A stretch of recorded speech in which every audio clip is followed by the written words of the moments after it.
اللهم إن الضحى ضحاؤك والبهاء بهاؤك والجمال جمالك والقوة قوتك والقدرة قدرتك والعصمة عصمتك.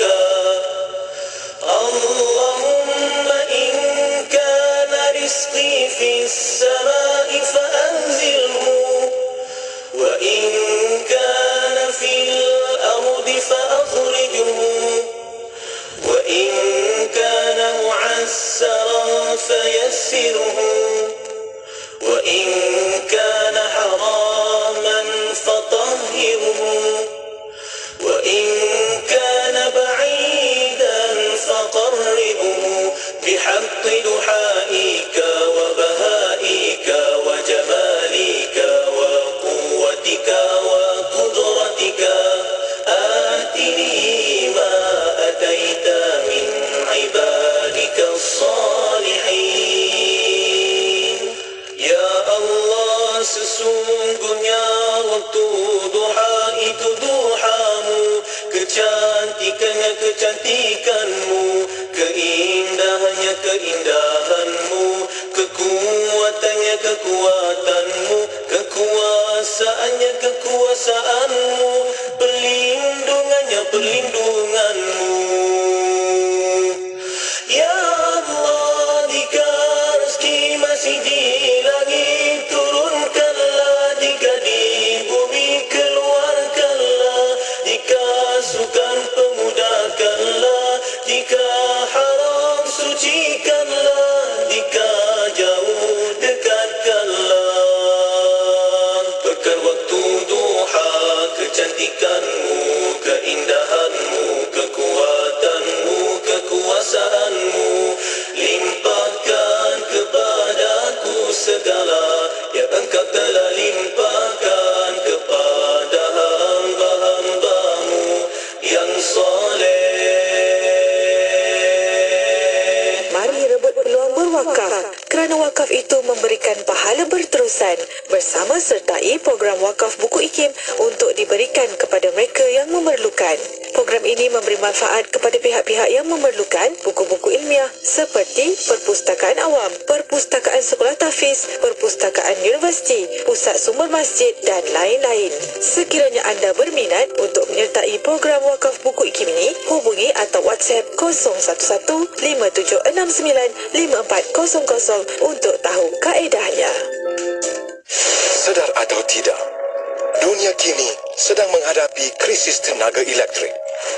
Sejak dari tahun 2021 hingga pertengahan 2022, kita menyaksikan kesan ketara kenaikan harga elektrik di seluruh dunia. Di Malaysia juga tidak terkecuali. Tetapi, rakyat tidak pernah merasa sebarang kenaikan kerana subsidi yang diberikan berulang kali. Namun, sampai bilakah kita mampu bertahan? Sebagai pengguna, kita boleh membantu negara menangani krisis tenaga ini dengan menggunakan elektrik secara bijak dari sekarang. Apa itu konsep Malaysia Madani? Konsep Malaysia Madani bermaksud kepercayaan antara kerajaan dengan rakyat atas dasar keterusan dan kerjasama. Ayat mudahnya, semua lapisan masyarakat tanpa mengira kaum dibantu oleh kerajaan. Kerajaan tidak berselindung dengan rakyat dan kita semua bekerjasama dalam semua perkara untuk menyelesaikan semua masalah, memenuhi keperluan semasa dan mencorakkan masa depan negara. Ada 6 konsep Malaysia Madani. Yang pertama, kemampanan, kesejahteraan, daya cipta, hormat, keyakinan dan ihsan. Secara kesimpulannya, konsep Malaysia Madani yang diasaskan oleh Perdana Menteri Malaysia iaitu Yang Berhormat Datuk Seri Anwar Ibrahim adalah mengambil kira konsep kepimpinan Rasulullah SAW.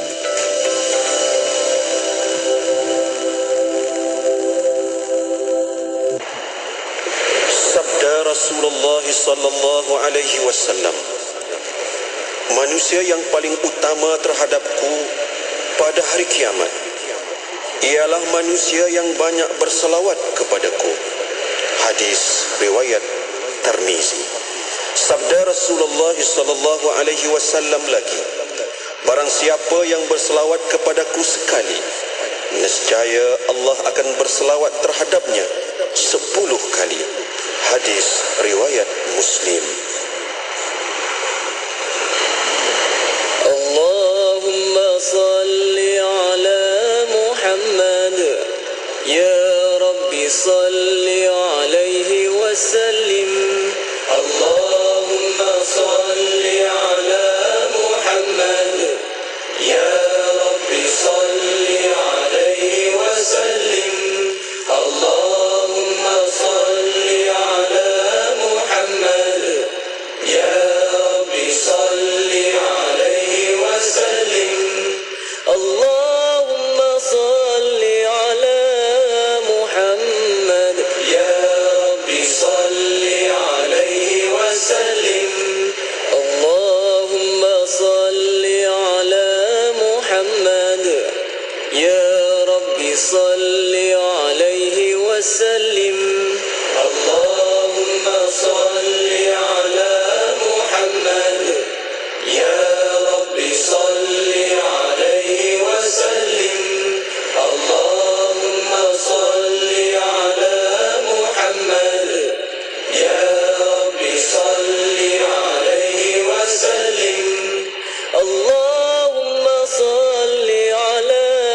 Muhammad, ya Rabbi salli alaihi wasallim. Allahumma salli ala Muhammad, ya Rabbi salli alaihi wasallim. Allahumma salli ala Muhammad, ya Rabbi salli alaihi wasallim. Allahumma salli ala Muhammad, ya Rabbi salli alaihi wasallim. Allahumma salli ala Muhammad, ya Rabbi salli alaihi wasallim. Allahumma salli ala Muhammad, ya Rabbi salli alaihi wasallim. Allahumma salli ala Muhammad, ya Rabbi salli alaihi wasallim. Allahumma salli ala Muhammad, ya Rabbi salli alaihi wasallim. Allahumma salli ala Muhammad, ya Rabbi salli alaihi wasallim. Allahumma salli ala Muhammad, ya Rabbi salli alaihi wasallim. Kuantan 89,6.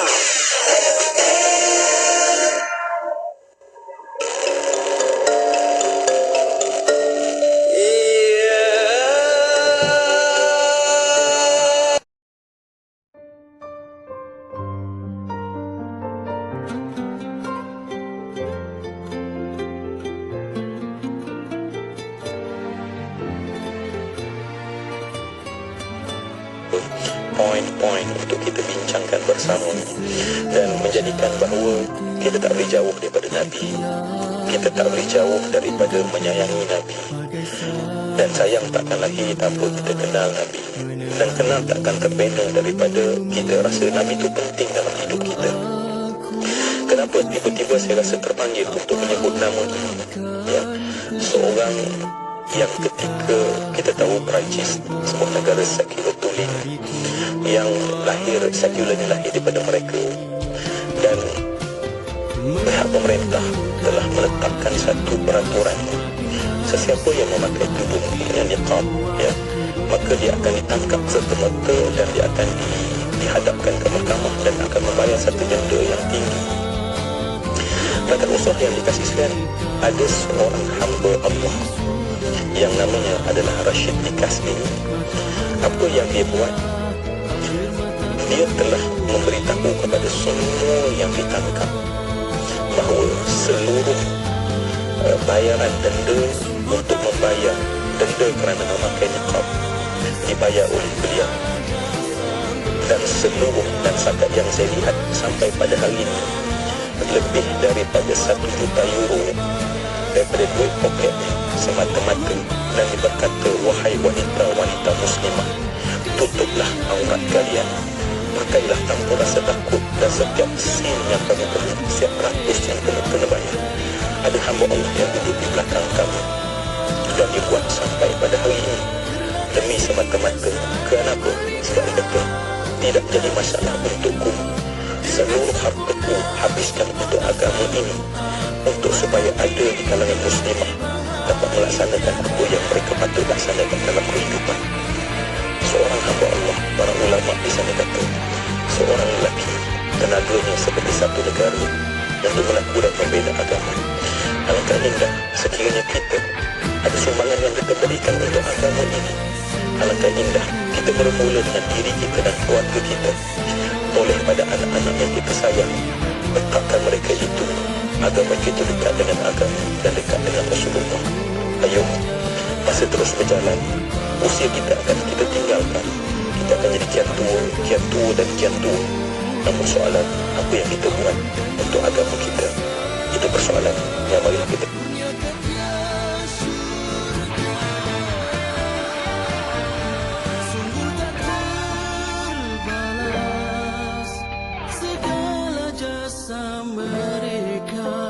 Memberi segala-galanya tanpa mengharap balasan.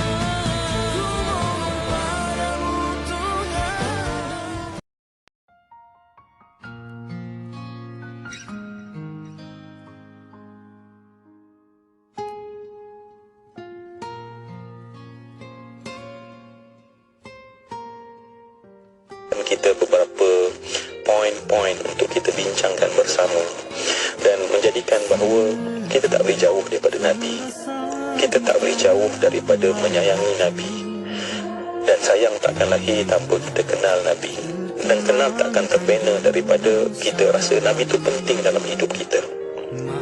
Kenapa tiba-tiba saya rasa terpanggil untuk menyebut nama ini? Ya, seorang yang ketika kita tahu Perancis sebuah negara sekular tulen yang sekularnya lahir daripada mereka, dan pihak pemerintah telah meletakkan satu peraturan, sesiapa yang memakai tudung yang niqab, ya, maka dia akan ditangkap serta-merta dan dia akan dihadapkan ke mahkamah dan akan membayar satu denda yang tinggi. Rakan usaha yang dikasihi sekalian, ada seorang hamba Allah yang namanya adalah Rashid Likas ini. Apa yang dia buat? Dia telah memberitahu kepada semua yang ditangkap bahawa seluruh bayaran denda untuk membayar denda kerana memakai niqab dibayar oleh beliau. Dan seluruh, dan setakat yang saya lihat sampai pada hari ini, lebih daripada 1 juta euro daripada duit poketnya semata-mata, dan dia berkata, wahai wanita-wanita muslimah, tutuplah aurat kalian, pakailah tanpa rasa takut, dan setiap sen yang kamu kena, setiap ratus yang kena bayar. Ada hamba Allah yang duduk di belakang kamu, dan dia buat sampai pada hari ini demi semata-mata. Kenapa? Sebab dia kata, tidak jadi masalah untukku, seluruh hartaku habiskan untuk agama ini, untuk supaya ada di kalangan muslimah dapat melaksanakan apa yang mereka patut laksanakan dalam kehidupan.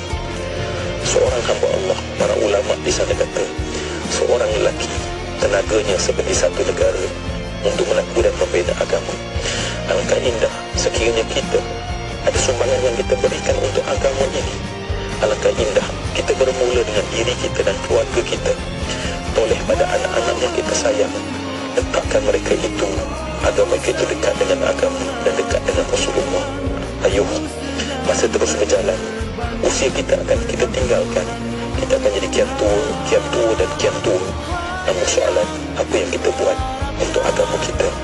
Itu persoalan yang marilah kita jawab dalam kita membincangkan contoh-contoh para pemuda yang ada di sekitar Nabi sallallahu alaihi wasallam. Tuhan, jangan biarkan diriku menjauh darimu, kalau diriku hampiri murkamu.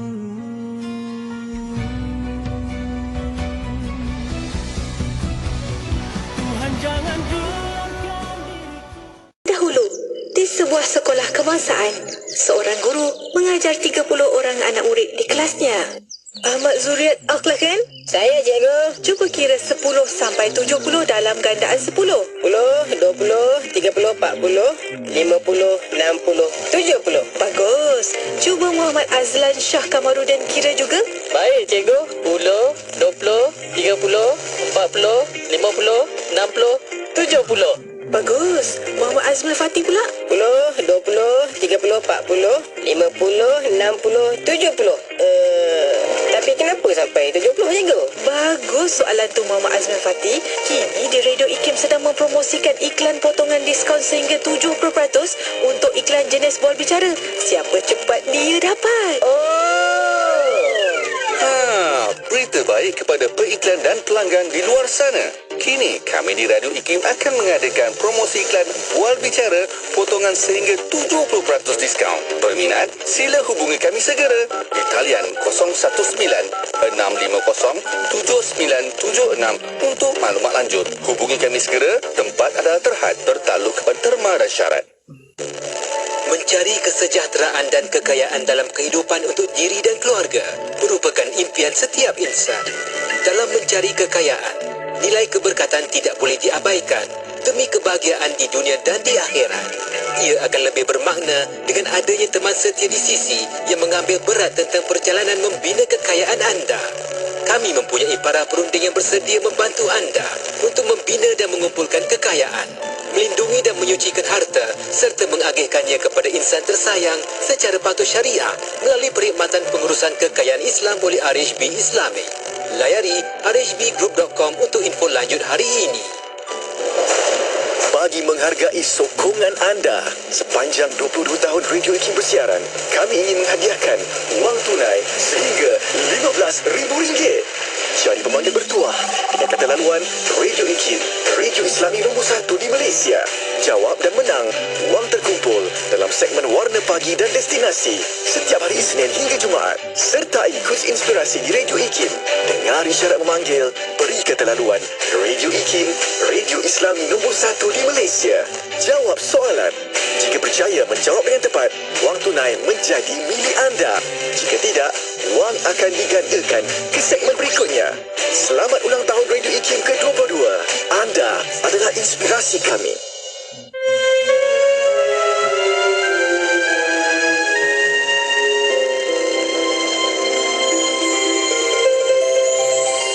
Pada suatu hari Rasulullah sallallahu alaihi wasallam seperti kebiasaannya membaca Al-Quran di rumah. Kebiasaan baginda Rasulullah bila mana membaca Al-Quran akan dihayati dengan penuh insaf setiap ayat yang dibaca oleh baginda.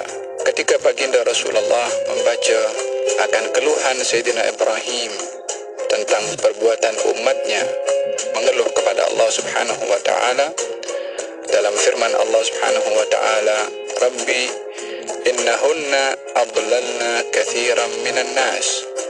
Wahai Tuhanku, sesungguhnya berhala-berhala itu telah banyak menyesatkan ramai manusia. Baginda terhenti, tak dapat menahan titisan air mata, mengingati tentang umat baginda Rasulullah sallallahu alaihi wa ala alihi wasallam. Seperti mana baginda Nabi Ibrahim mengeluh kepada Allah tentang umatnya, maka kekhawatiran pun lahir di hati baginda Rasulullah tentang umatnya. Setelah berhenti daripada menangis, beliau menyambung bacaan Al-Quran sehingga sampai kepada keluhan yang kedua yang keluar daripada lisan Nabi Isa alaihissalam. Nabi Isa berkata yang dicantumkan oleh Allah Subhanahu wa taala di dalam Al-Quran juga, in tu'adzibhum fa innahum ibaduk. Ya Allah, kalau engkau azab mereka, yakni umat Nabi Isa, sesungguhnya mereka adalah hamba-Mu. Wa in taghfir lahum, akan tetapi bila mana engkau ampunkan mereka, maka sesungguhnya engkau maha bijaksana lagi maha mulia. Maka di dalam hal ini Nabi pun kali yang kedua menangis oleh kerana Nabi Isa pun mengeluh tentang umatnya. Tangisan semakin kuat kepada baginda Rasulullah sehingga Jibril dihantarkan oleh Allah Subhanahu wa taala untuk bertanya apa yang menyebabkan baginda kekasihku menangis. Maka ditanya oleh Jibril, baginda pun menceritakan apa yang menyebabkan baginda menangis. Maka Jibril kembali kepada Allah Subhanahu wa taala memberitahukan walaupun Allah Maha mengetahui apa yang sudah berlaku.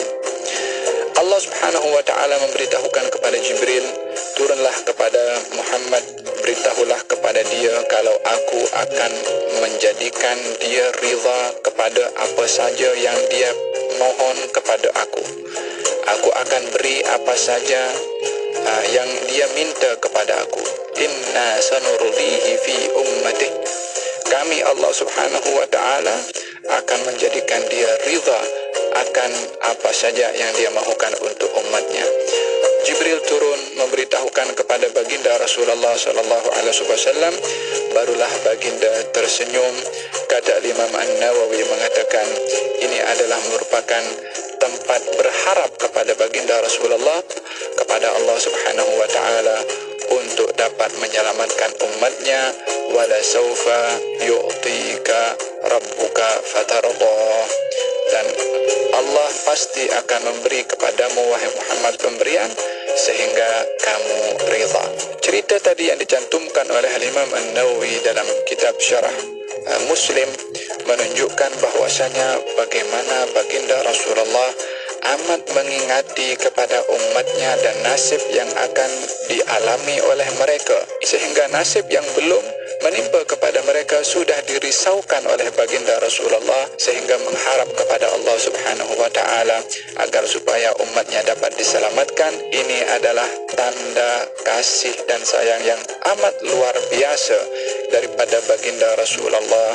Apakah dan sejauh manakah kasih dan sayang kita untuk baginda Rasulullah sallallahu alaihi wasallam?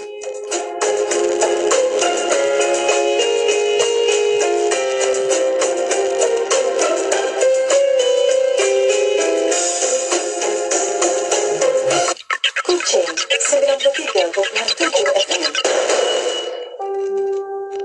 Hayya 'alal falah.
jihadina.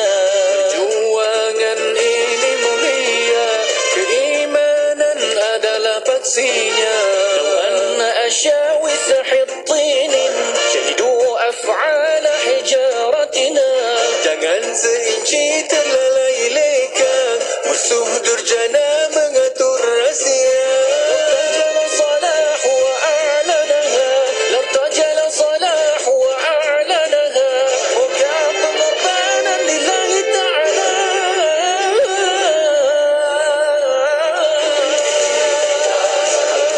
Kita berdiri gagah bertahan maruah, ikulah dada, digoncang dunia, bersama Allah pasti takkan rebah. Al-Ardu lana wal kursu lana, wallahu biquwwati ma'ana, wa jumhur al-kufr qad ijtama'at kay tahzimana,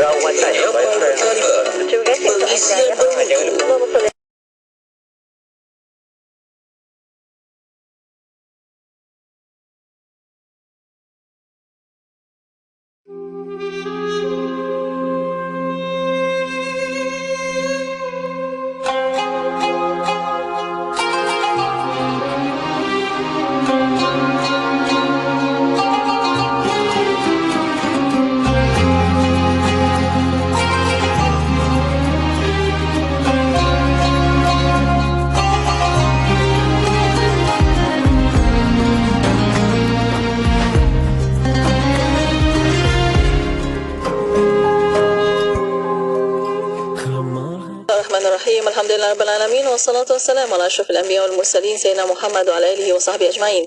Assalamualaikum warahmatullahi taala wabarakatuh. Pada para pendengar yang masih setia bersama kami di Radio Institut Kefahaman Islam Malaysia Radio IKIM, alhamdulillah untuk waktu ini masih lagi bersama Destinasi IKIM bersama saya Mona Jasman menemani anda sehingga jam 7 malam nanti. Dan untuk bersama Destinasi IKIM setiap hari Jumaat, alhamdulillah kita akan bersama anda untuk rancangan Usrah Nurani.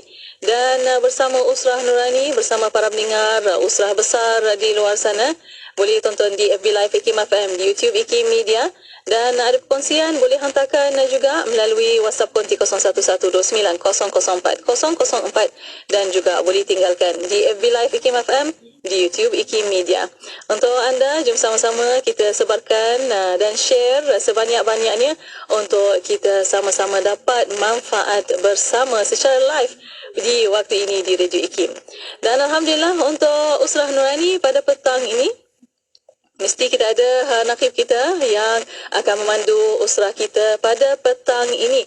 Untuk Usrah Nurani, insyaAllah kita tak perlu nak berkenalkan sebenarnya, tapi Ashar Menar ala alam, Masya Allah, alhamdulillah, hafizahullah. Alhamdulillah bersama Al-Fadhil Ustaz Ramli Muhammad Razali. Assalamualaikum Ustaz. Waalaikumsalam warahmatullahi wabarakatuh. Khabar Ustaz, kaifa haluka? Alhamdulillah bikhair. Alhamdulillah, syukran jazilan Ustaz. Terima kasih. Sentiasa bersama Usrah Nurani pada petang setiap hari Jumaat, dan insya-Allah bersama Usrah, mohon Ustaz untuk kita buka minda hati kita dengan mukadimahnya, dan insya-Allah bersama ta'aruf bersama ahli Usrah insya-Allah. Baik, Allahu Akbar. Terima kasih yang saya hormati dan saya kasihi DJ Mona dan rakan Usrah yang dimanapun anda sedang berada pada ketika ini. Dengan cepat marilah kita mulakan usrah kita pada petang ini dengan kita membaca Ummul Kitab bagi mendapat keberkatan yang penuh dari Allah. Al-Fatihah. A'udzubillahi minasyaitonir rajim. Bismillahirrahmanirrahim. Alhamdulillahirabbil alamin arrahmanir rahim maliki yaumiddin. Iyyaka na'budu wa iyyaka nasta'in. Ihdinas siratal ladzina an'amta 'alaihim ghairil maghdubi 'alaihim waladdallin. Amin. Dimulakan majlis kita dengan ta'awuz, memohon agar Allah melindungi kita daripada apa yang kita bicarakan, apa yang kita dengar, apa yang telah melintas di fikiran, apa yang bermain di hati, agar tidak ada satu pun di sana ada selitan tipu daya syaitan yang dilaknat oleh Allah Subhanahu wa taala. Kami mengharapkan ya Allah keberkatan, dan ya Allah berilah keberkatan kepada majlis ini. Maka kami mulakan dengan basmalah, bismillahirrahmanirrahim. Segala puji bagi Allah, dan tutur kami adalah apa yang Engkau ajarkan kepada kami. Kalimat kami adalah alhamdulillahi rabbil alamin. Dan sempurnalah kami harap ya Allah muqaddimah kami apabila kami mengucapkan salatan wa salaman daimain mutalazimain ila habibina nabiyina Muhammadin wa ala alihi wa sahbihi ajma'in wa ba'd. Sekali lagi terima kasih Haji Mona, rakan-rakan usrah dimanapun sedang berada pada ketika ini. Semoga bersama lagi kita pada petang ini di Usrah Nurani ini adalah sesuatu yang dapat berikan input kepada ruh kita, nurani kita, kerana hidup perlu kita teruskan, dan hidup ini maidan ujian untuk semua orang. Kita mendapat nikmat itu ujian dari Allah, kita sihat itu ujian dari Allah.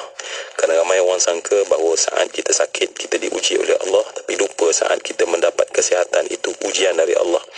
Sehingga ada di antara dua ini manusia terlupa untuk melalui ujian nikmat-nikmat yang Allah berikan kepadanya, ya.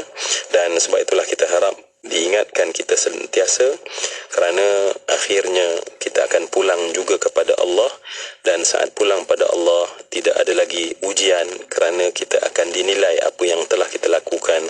Walaupun melafazkan satu kalimat, wa ma yalfidhu min qawlin illa ladaihi raqibun atid, walau satu kalimah yang kita tuturkan, maka setiap kalimah itu akan dineracakan oleh Allah atas kebaikan ataupun keburukan. Baik, saya tak nak sebenarnya di mana kita pun tak nak mengambil masa banyak pada muqaddimah ini, kerana kita rasa satu perasaan yang tak tahu bagaimana dia digambarkan, kerana pada saya hadir bersama kita, pada saya satu insan yang mulia, yang hebat insya-Allah, dan kita nak berkongsi dengannya. Jadi usrah ni kita kena ta'aruf dulu. Jadi untuk rakan pendengar, agar sama-sama kita jadi satu kesatuan antara kita, mari kita berta'aruf, dan saya nak jemput untuk sedikit ta'aruf ringkas. Silakan. Bismillahirrahmanirrahim. Assalamualaikum warahmatullahi wabarakatuh. Assalamualaikum. Terima kasih kepada DJ Mona, Ustaz Romli, sahabat-sahabat yang berada di studio pada hari ini. Saya Muhammad Nadir Al-Nuri bin Kamaruzaman, berasal dari Bandar Baru Bangi, Selangor, dan merupakan CEO kepada Cinta Gaza Malaysia. Alhamdulillah telah menetap di Palestin sejak tahun 2013, berkahwin dengan seorang wanita Palestin tahun 2016 yang merupakan isteri kepada seorang syahid, mempunyai 5 orang anak. Dan saya mempunyai 3 orang anak sendiri dan seorang cucu. Jadi Alhamdulillah 8 orang anak, seorang cucu sekarang, Ustaz. Dan sekarang ni masih menetap di bumi Palestin. Telah berada di Malaysia sejak 1 bulan yang lepas untuk urusan kerja, bila mana tiba-tiba berlaku peperangan di sana. Masya Allah. Pasti nama Nadir An-Nuri ni saya kira dah dikenali oleh satu Malaysia lah, saya kira, ya. Apatah lagi di atas usaha yang kita tahu apa yang sedang berlaku yang hari inilah, saya kira kedatangan yang kita kenal sebagai Nadir An-Nuri Ustaz, ya, akan dapat kita kongsi banyak benda.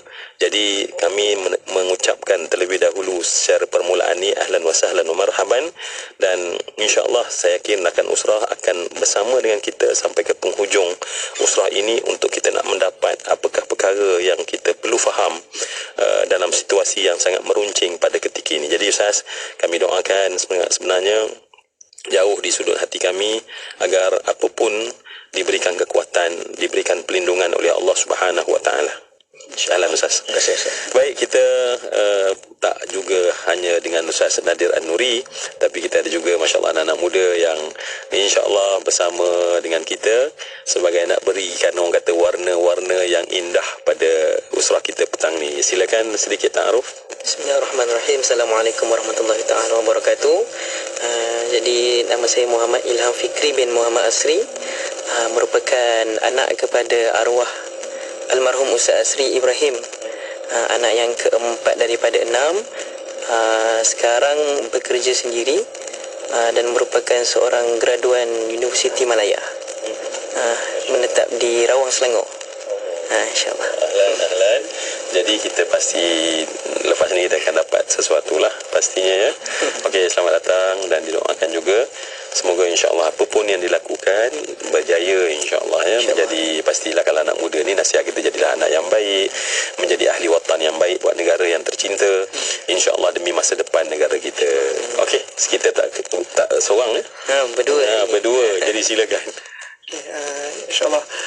Assalamualaikum dan nama saya Muhammad Izwan Izzuddin bin Azadan, anak kepada Ustaz Azadan Rabbani.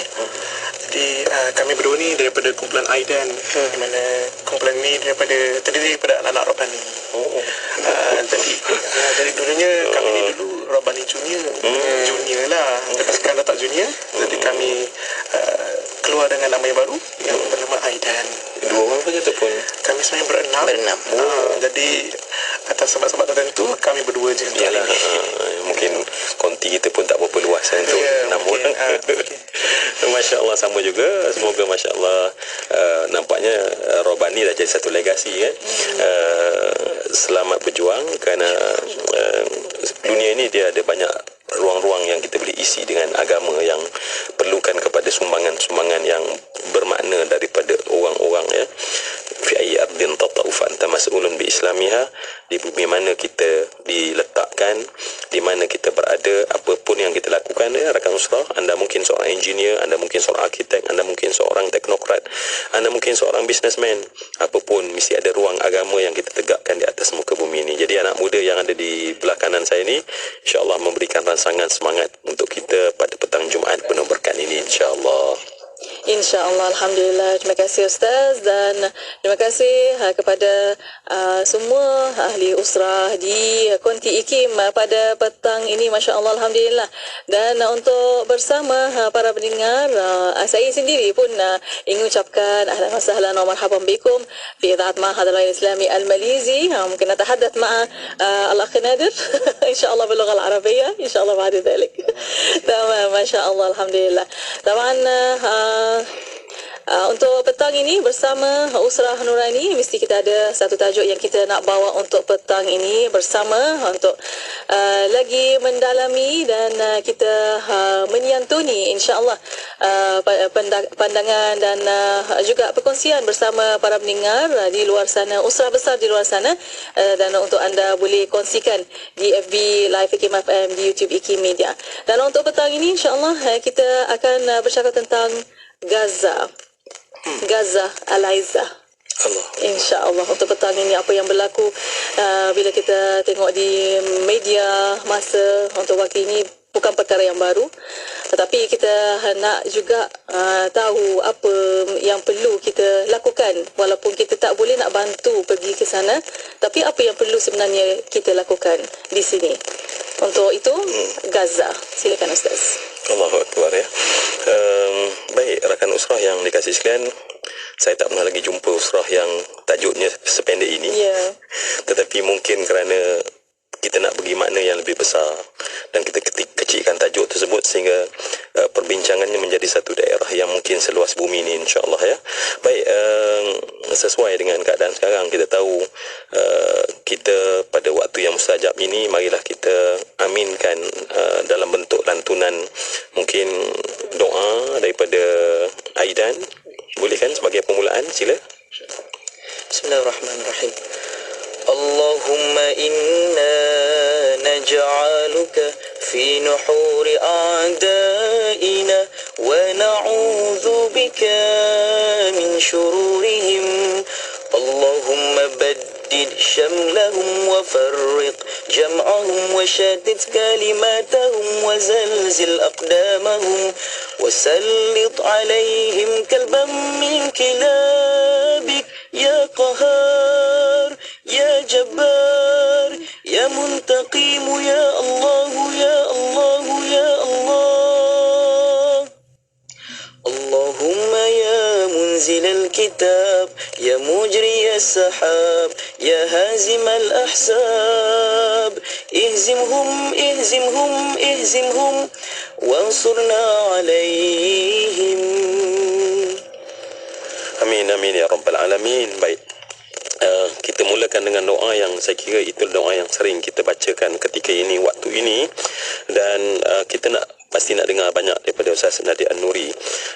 Dan dalam perbincangan kita pada petang ini, rakan usrah yang dikasihi sekalian, saya ingat masa saya pergi ke Gaza dulu, dan selalu saya akan dengar dia orang cakap ahlan ila ardikum, selamat datang ke bumi kamu. Mereka tak kata pun selamat datang ke Gaza, bumi kami.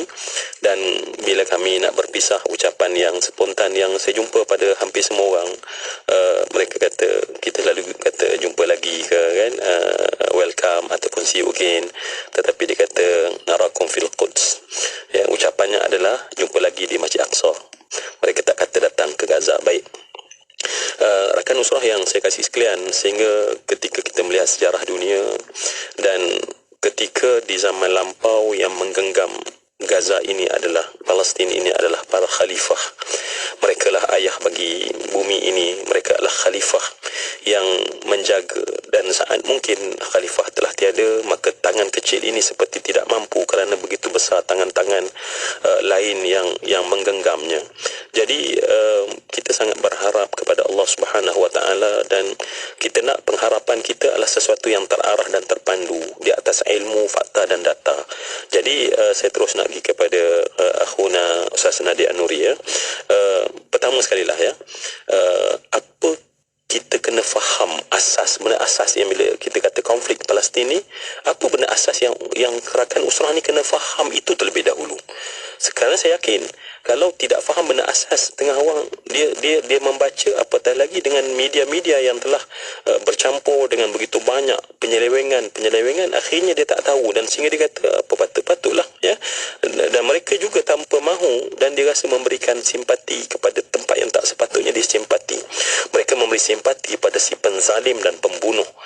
Kenapa? Sebab manusia hari ini mencatur media, mereka mencatur maklumat, mereka feed maklumat, mereka beri maklumat, ini yang kamu kena faham, ini yang kamu kena faham, walaupun pada isu yang sangat genting ini. Jadi mungkin untuk rakan-rakan usrah semua, apa perkara asas yang kami kena faham dalam isu Palestin ni? Baik, pertama sekali terima kasih kepada DJ Mona bila beliau sebutkan Ghazatul Izzah. Satu perkataan yang lama dah saya tak dengar, sebulan dah tak dengar. Ghazatul Izzah ni nama yang diberikan oleh penduduk Gaza kepada Gaza itu sendiri. Gaza yang penuh dengan kemuliaan, penuh dengan kehebatan, penuh dengan kebanggaan. Dan Alhamdulillah dengan kehebatan itulah mereka mempertahankan bumi milik umat Islam ini. Dan hari ini memang kita berdepan dengan masalah, Ustaz, bila mana ada ramai orang yang tidak faham apa yang berlaku di sana. Ramai yang terperangkap dengan naratif yang dibawa oleh pihak musuh, dan banyak sangat soalan yang kita depani ketika ini bila mana kita bercakap tentang isu Palestin. Antaranya yang ditanya kepada kita bila dia nampak serangan baru-baru ni oleh pihak Mujahidin masuk ke dalam tanah haram Israel, dia tanya siapa yang serang dulu. Seolah-olah dia nampak ada orang adik-beradik sedang bergaduh, dia kata siapa yang pukul dulu. Yang pukul dulu lah dia lah yang salah. Tak kisahlah macam mana pun, yang pukul dulu salah. Dia akan tanya kenapa bunuh orang-orang awam contohnya. Sedangkan mereka yang berada di sana semuanya adalah tentera simpanan yang mendapat latihan sejak umur mereka 18-19 tahun. Jadi bila kita sebutkan tentang Gaza ini ataupun tentang Palestin secara amnya, kita perlu faham bahawa percaturan untuk menjajah bumi tersebut telah berlaku bukan pada tahun 1948 tetapi puluhan tahun sebelumnya, di mana perjumpaan pertama di dalam Kongres Zionis dibuat di Switzerland ketika itu, the Basel Congress, bermula pada tahun 1897 lagi. Dan ketika itu mereka sudah meletakkan cita-cita untuk mempunyai sebuah negara haram untuk orang-orang Israel. Dan mereka diberi pilihan yang banyak sebenarnya ketika itu. Mereka diberi pilihan Uganda, mereka diberi pilihan Argentina, tetapi akhirnya mereka memilih bumi Palestin kerana bumi Palestin adalah tempat yang paling strategik untuk mereka, tempat yang disukai oleh kawan-kawan mereka ketika itu, US, Britain dan sebagainya. Dan pada masa yang sama mereka melihat bahawa bumi inilah yang senang kita nak cakap ke orang, bumi ini adalah bumi kita. Sebab satu ketika dulu dia pernah diduduki oleh orang-orang Yahudi, walaupun jarak masanya sebenarnya 2000 tahun yang lepas. Mereka duduk di situ sebelum dihalau oleh Rom. Jadi kita kena ingat, dengar je isu Palestin, kita kena tahu bahawa ia satu usaha yang dirancang untuk mendapatkan sebuah negara khusus untuk orang-orang Yahudi, dan akhirnya yang dijajah itu ialah bumi Palestin itu sendiri. Okey, jadi baik rakan usrah yang dikasihi sekalian, maknanya mungkin kita payah nak faham sebab kita tak pernah merasai benda yang sama, ya. Tanah kita, masjid kita, madrasah kita, tiba-tiba orang mendudukinya dan kemudian mendakwa itu milik dia, kan. Dan perkara ini begitu begitu lama sejarahnya, bukan hanya setelah mereka mengisytiharkan negara itu, tetapi perancangan yang dibuat lebih awal daripada itu. Baik, kalau itu perkara yang asas kita kena faham. Bagaimana keadaan setelah orang kata tiba-tiba ada negara Israel tertubuh, yang dikatakan sebuah negara haram, yang kita dengar tanah haram, tetapi ini adalah sebuah negara haram dengan segala kehinaan, ya, yang ada pada orangnya, pada bumi yang mulia tersebut. Jadi bagaimana keadaan bila mula tertubuhnya negara haram tersebut? Bagaimana keadaan tantangan daripada rakyat Palestin sendiri dan juga bagaimana dunia pada ketika itu, terutamanya dunia Islam? Baik, sebenarnya bila kita bercerita dengan rakan-rakan kita, atau bukan rakan-rakan lah, orang tua yang ada di bumi Gaza, yang mana mereka ini kadang-kadang berusia ada yang lebih daripada 100 tahun. Maksudnya mereka merasai Nakbah itu, mereka hidup ketika mana Nakbah 1948 itu berlaku. Dan kita bercerita dengan mereka, mereka ceritakan sebenarnya sebelum daripada Nakbah itu, mereka berjiran dengan orang-orang Yahudi asal yang memang ada di dalam bumi Palestin. Mereka bergotong royong bersama-sama, jemput ke kenduri, berjiran, boleh hidup bersama. Tetapi ketika itu orang Yahudi tahu bahawa mereka menumpang di tanah orang-orang Palestin, mereka tahu bahawa mereka adalah orang kata pendatang ke tempat orang, dan mereka duduk di situ dalam keadaan mereka sedar benda tersebut. Dan sebenarnya bila mana berlaku kemasukan Zionis Israel ke dalam bumi Palestin itu, mereka berdepan dengan tentangan daripada orang-orang Yahudi yang sedia asal di situ, kerana mereka tahu bahawa kami ini adalah bukan tempat kami, dan sehingga kini sebenarnya kita nampak tentangan yang berlaku khususnya daripada orang Yahudi yang dipanggil sebagai Haredim, orang-orang kata syekh-syekh mereka di dalam agama Yahudi yang tahu bahawa penjajahan itu berlaku bukan pada masanya dan bukan dengan pemahaman yang betul terhadap agama mereka, sebagaimana disebutkan dalam kitab Taurat mereka ataupun dalam Talmud mereka. Jadi ketika itu kita melihat sudah ada penentangan, contohnya daripada negara-negara Arab sekitar yang masuk untuk membantu perang 1948, tetapi ketika itu sudah pun menampakkan ketidaksungguhan negara-negara ini untuk betul-betul membantu Palestin. Mereka hantar tentera dalam jumlah yang tidak ramai, mereka tidak tersusun, mereka tidak ada ketua yang mengkoordinasi gerakan, mereka meletakkan kepentingan sebenarnya negara mereka masing-masing di hadapan. Dan itulah yang kita nampak sepanjang tarikh, sepanjang sejarah, sampailah berlaku perang demi perang demi perang. 1967 contohnya berlaku Six Day War, 1973 mereka lawan semula untuk dapatkan semula Sinai dan juga Golan Heights yang telah diambil, sehinggalah tahun 1979 negara pertama yang melakukan persefahaman bertanda tangan dengan Zionis Israel. Normalisasi ialah negara Mesir yang menandatangani perjanjian Camp David pada tahun 1979 tersebut, diikuti pula oleh Jordan pada tahun 1993, perjanjian Wadi Araba. Jadi sebenarnya kita tidak boleh mengharapkan negara-negara sekitar ini untuk membantu sebab mereka telah terlebih awal bersama-sama dengan Zionis ini. Baik, rakan Nusrah, saya memang kalau pasti kita nak faham dengan mendalam perkara ini, dan tapi kita nak kendurkan sikit. Jadi sebab kita ada Aidan, jadi Aidan boleh tak bagi kami supaya kami akan dapat menyerap lebih banyak daripada apa yang bakal disampaikan oleh Ustaz Nadia Nuri, sebab kita tanya latar belakang sebelum ini. Sebab selepas ini saya kira perkara yang patut benar-benar kita faham, sebab kita tak nak jadi seperti seekor beruang yang menjaga tuannya. Ketika dilihat ada lalat di atas muka tuannya, maka dia ambil seketul batu dan dia hempuk batu tu di atas hidung tuan dia, kerana niatnya baik tapi tindakan itu merugikan. Dan mungkin perkara ini berlaku dalam suasana sekarang, dalam kegairahan kita posting sesuatu, dalam kegairahan kita. Jadi ada benda-benda yang mungkin kita kena cermat, sehingga kita itu memang benar-benar membantu. Okay, jadi sebab tu kita Aidan, apa yang boleh beri untuk surah kita pada petang ini? InsyaAllah kita nak sampaikan lagu yang berjudul Sunnah Orang Berjuang, berkaitan juga dengan apa yang kita lakukan sekarang ni. Berjuang bukannya dalam segi kita pergi ke sana saja, malah dengan macam-macam cara kita boleh berjuang. Jadi insyaAllah terimalah dari kami Sunnah Berjuang. Dia kalau Robani tu dia yang tukang cakapnya Ustaz Azadan kan, so yang junior tu pun dia cakapnya anak Ustaz Azadan juga.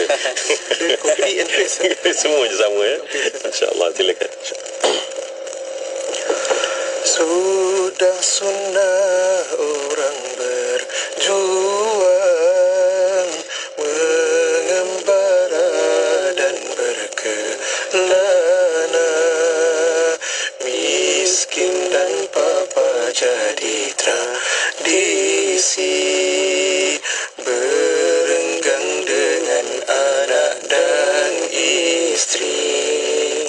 Biasanya para pejuang rumah mereka merata-rata, rezekinya tidak menentu, tidur baringnya tak berwaktu, rezekinya tidak menentu, tidur baringnya tak berwaktu. Orang lain membuat harta, tapi dia membuangnya. Orang lain kawan terbatas, tapi pejuang kawan merata. Orang lain musuhnya kurang, pejuang musuh tidak terbilang.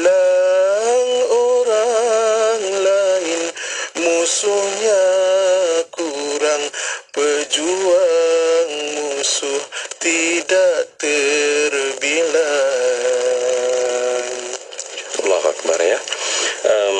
Baik, sebenarnya saya menganggap apa yang Aida nak sampaikan tadi, hiduplah sebagai seorang pejuang ya, apapun di manapun posisi kita, sebab dalam agama kita saat kita memikul kalimat la ilaha illallah, maka kita adalah pejuang yang mempertahankan kalimat tersebut sehingga ketitisan darah kita yang terakhir.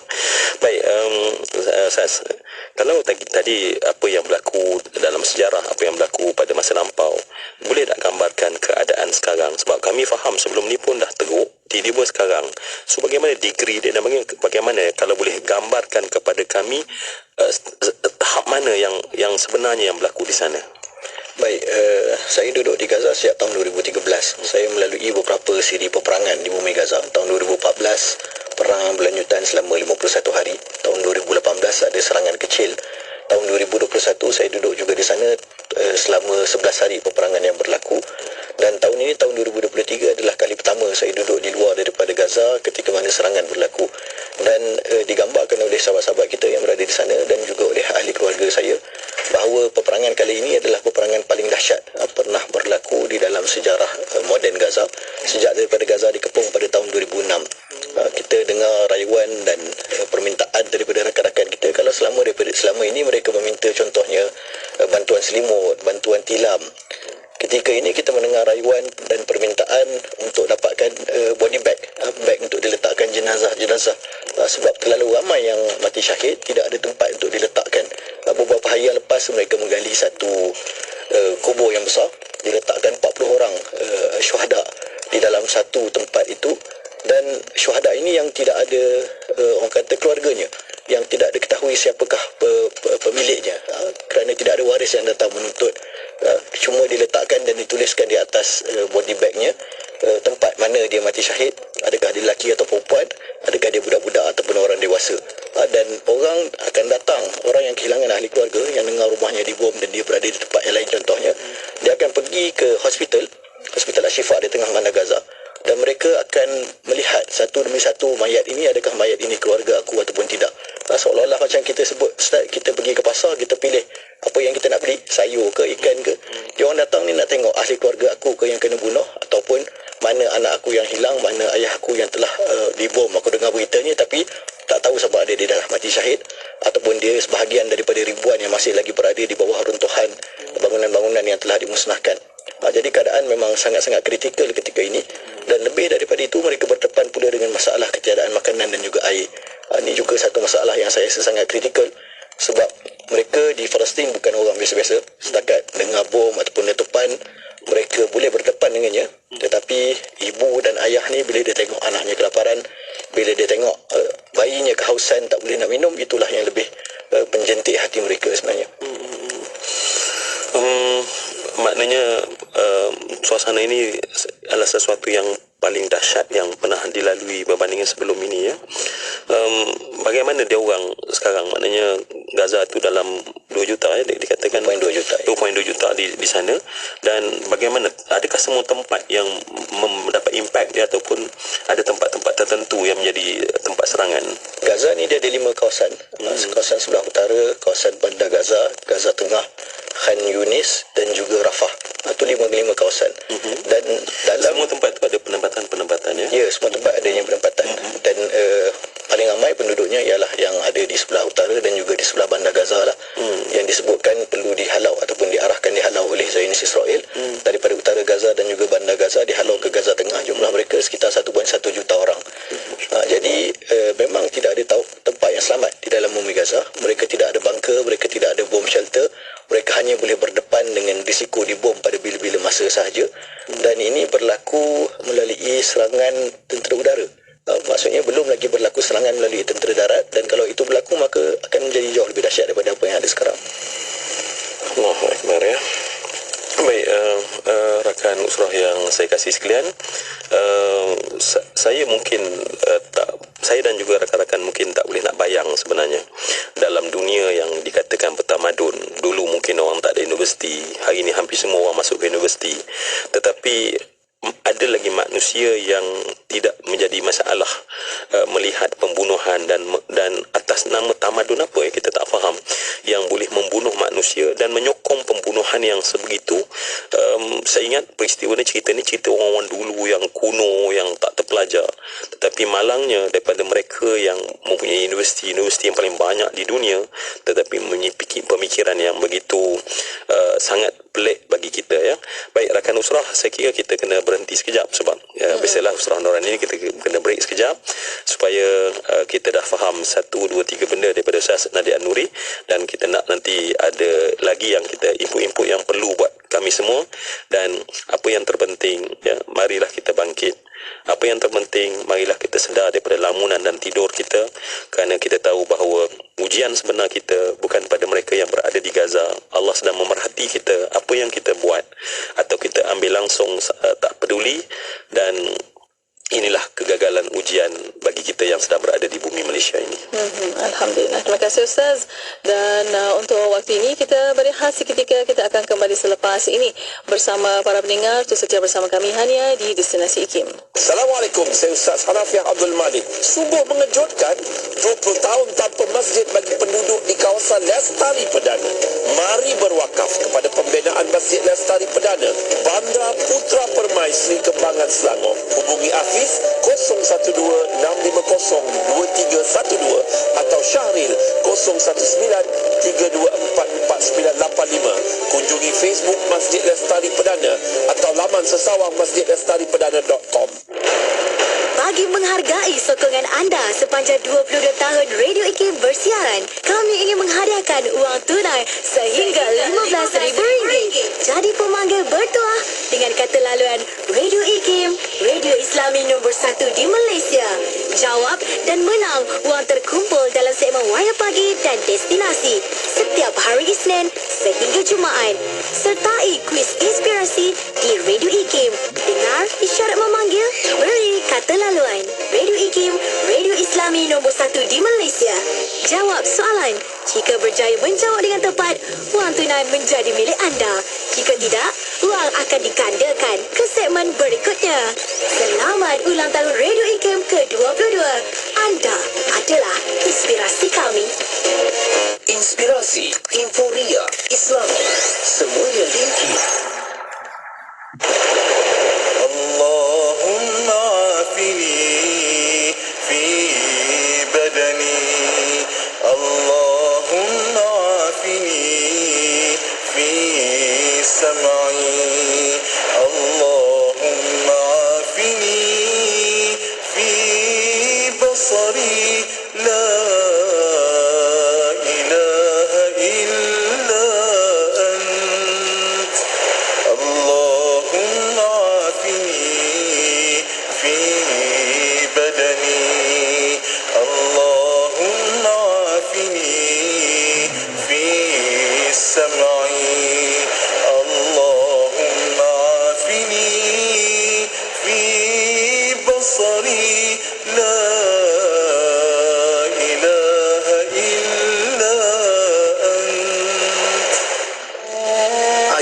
menyertai kempen Jom Menyumbang RM50 demi pembebasan Masjid Al-Aqsa dan Palestin, hubungi kami 03-8926-7019 dan layari Facebook Aman Palestin.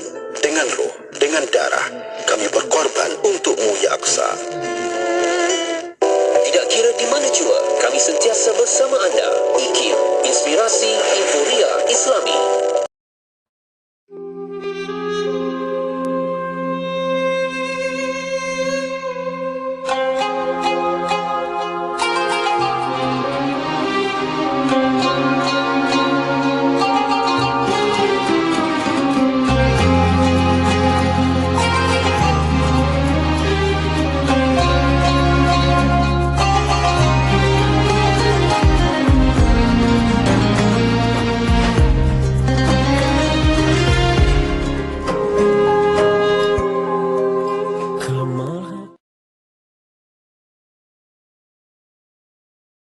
Alhamdulillah, wassalatu wassalamu ala rasulillah. Alhamdulillah masih bersama destinasi IKIM pada waktu ini untuk rancangan Usrah Nurani, dan bersama Usrah Nurani di luar sana, Alhamdulillah kita masih bersama anda di FB Live IKIM FM, di YouTube IKIM Media, untuk anda boleh tonton di situ, dan juga ramai Alhamdulillah yang masuk ke FB Live IKIM FM, YouTube IKIM Media, yang mendapatkan tuliskan komen learning point yang kita dapatkan untuk petang ini. Alhamdulillah masih lagi bersama nakib kita Al-Fadhil Ustaz Ramli Muhammad Razali, dan bersama Alhamdulillah ahli usrah kita di Konti, Tuan Muhammad Nadir An-Nuri Kamaruzzaman, aktivis dan pengasas Persatuan Cinta Gaza Malaysia, dan bersama saudara Muhammad Izzuddin bin Azadan, dan juga saudara Muhammad Ilham Fikri bin Muhammad Asri. Ini penasyid, Masya Allah, kumpulan Aidin. Alhamdulillah, legasi untuk kumpulan Rabban Aidan. Aidan mananya? Aidan kita ambil maksud daripada banyak maksud. Jadi kita ambil satu bahasa daripada Greece, iaitu pemuda yang bersemangat.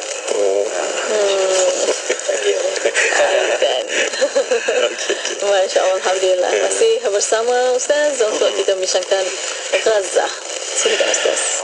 Baik, rakan usrah, selamat datang sekali lagi dalam usrah kita pada petang ini, dan kita pasti nak mencungkil sebanyak mungkin apa yang ada di sana dan apa perlu kita lakukan, dan kita ada wakil yang orang kata tak perlu kita risaukan lagi. Ya, mungkin kadang-kadang wakil yang dalam isu konteks hari ini pun macam-macam kita dengar, tetapi ini adalah orang Gaza yang datang ke sini, cuma orang Melayu yang duduk di Gaza yang Masya Allah, dan kebetulan saja, seandainya maaf saya cakap kebetulan tu dengan penuh kesedaran, semuanya dalam takdir Allah Subhanahu Wa Taala.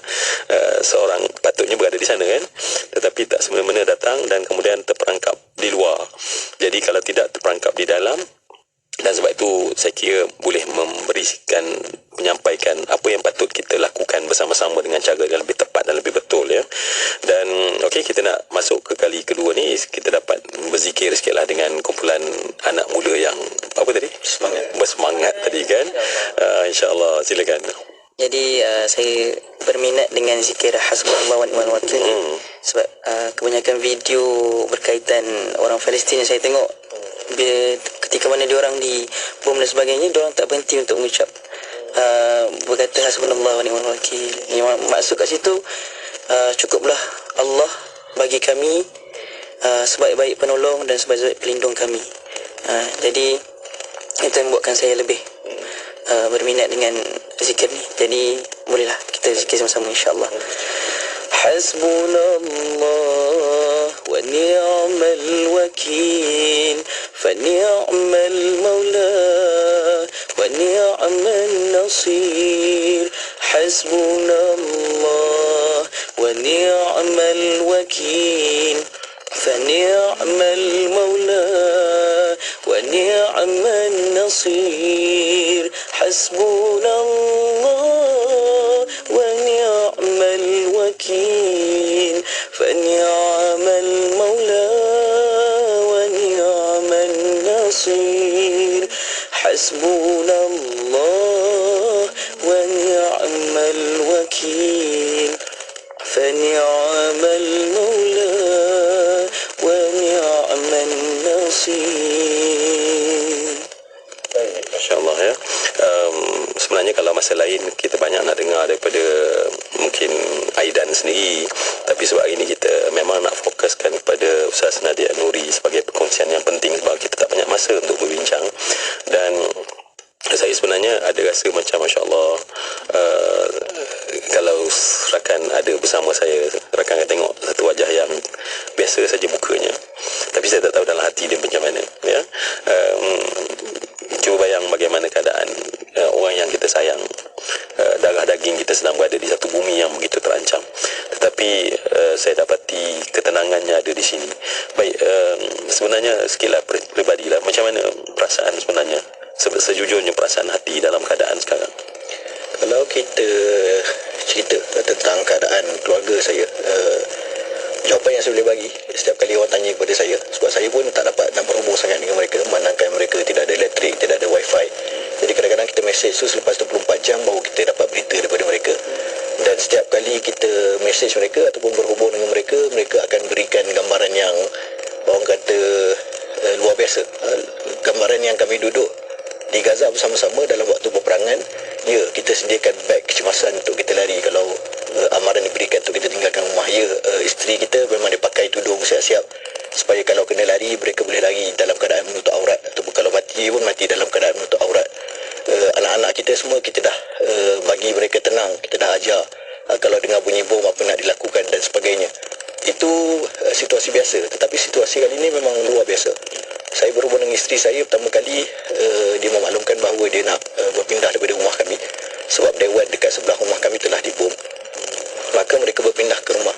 Ya, tak dekat sangat mana kawasan bom tu ya? Ya, dekat. Ya, jadi mereka berpindah ke rumah adik ipar ketika itu. Tak sampai satu hari duduk di rumah adik ipar, masjid di hadapan rumah adik ipar pula dibom. Dan ketika itu memang orang kata Allah takdirkan mereka selamat semua, alhamdulillah. Isteri saya dia bercerita kepada saya pun dalam keadaan dia tak percaya apa yang telah berlaku. Para pemuda datang menyelamatkan mereka, mendukung mereka bawa keluar daripada rumah. Anak saya yang bongsu, Ibrahim, yang berumur 1 tahun setengah, berada dalam dukungan ibunya, diambil juga oleh para pemuda untuk dibawa lari ke tempat yang selamat. Isteri saya bila dia keluar daripada rumah, dia ceritakan bagaimana dia nampak ketulan daging di jalan raya, memenuhi jalan raya, cepisan-cepisan daging tangan, kaki para pemuda yang telah syahid. Dan dalam peristiwa tersebut 11 orang yang mati syahid. Dan mereka lari pula ke tempat yang lain. Dan ketika itu selepas 2-3 hari, mereka dapat amaran sebagaimana penduduk Gaza yang lain di sebelah utara Gaza dan juga bandar Gaza untuk meninggalkan kawasan rumah. Jadi diminta izin kepada saya sebenarnya. Kami nak gunakan kenderaan kami yang ada di sana untuk pindahkan keluarga dan juga keluarga ipar berpindah ke kawasan yang lebih selamat di sebelah Gaza Tengah. Dan ketika itu saya sebut pada isteri saya kata kepada dia, saya haramkan kamu gunakan kenderaan kita untuk pindah ke tempat yang lebih selamat. Dan saya haramkan untuk kalian tinggalkan tempat kalian sebab kita tidak akan membenarkan nakbah berlaku sekali lagi dalam keadaan kita masih lagi bernafas. Maka isteri saya pun dia senyap. Esoknya dia berhubung semula dengan saya. Dia kata semalam alhamdulillah kami dah habiskan bacaan Al-Quran 30 juzuk. Kami dah duduk berbincang, kami dah buat keputusan bahawa kami tidak akan berpindah daripada rumah ini walaupun ada risiko rumah akan dibom di atas kepala-kepala kami. Jadi kita bercakap kepada dia, alhamdulillah, inilah semangat yang kita nak daripada kalian. Kita datang ke Malaysia, kita cerita bahawa kalian adalah hero, kalian adalah pejuang, kalian adalah murabitin. Jadi inilah yang saya cari dan alhamdulillah saya dapatinya ada pada kalian. Saya tanya kepada dia, adakah kalian nak saya balik ke Gaza untuk bantu kalian di sana? Isteri saya dia kata, kalau kamu balik ke Gaza, kamu hanya boleh membantu kami 8 beranak sahaja. Kamu tak boleh bantu orang Palestin yang lain. Kamu boleh bagi ketenangan kepada kami, boleh bagi kami cukup makan. Tapi kalau kau duduk di Malaysia, kau akan dapat membantu keseluruhan rakyat Palestin dengan kalian menyuntik semangat, menyuntik sokongan, mengumpul dana di kalangan rakyat Malaysia untuk membantu keseluruhan orang Palestin. Jadi dia sebut kepada saya, maafkan saja kesilapan-kesilapan saya yang lalu, dan insya-Allah Allah yang akan jaga kami di sini. Kami akan pastikan bumi ini tak dapat dijajah sementara kami masih lagi dalam keadaan hidup. Jadi memang kita ada kebimbangan, memang kita rasa resah setiap saat yang berlalu. Sebab kita tak tahu the next message yang mungkin masuk ke dalam phone kita adalah message bahawa kita tidak akan lagi berjumpa dengan mereka. Tetapi saya rasa mungkin ini yang boleh saya share. Kita kena visualkan di hadapan mata kita seburuk-buruk benda yang boleh berlaku.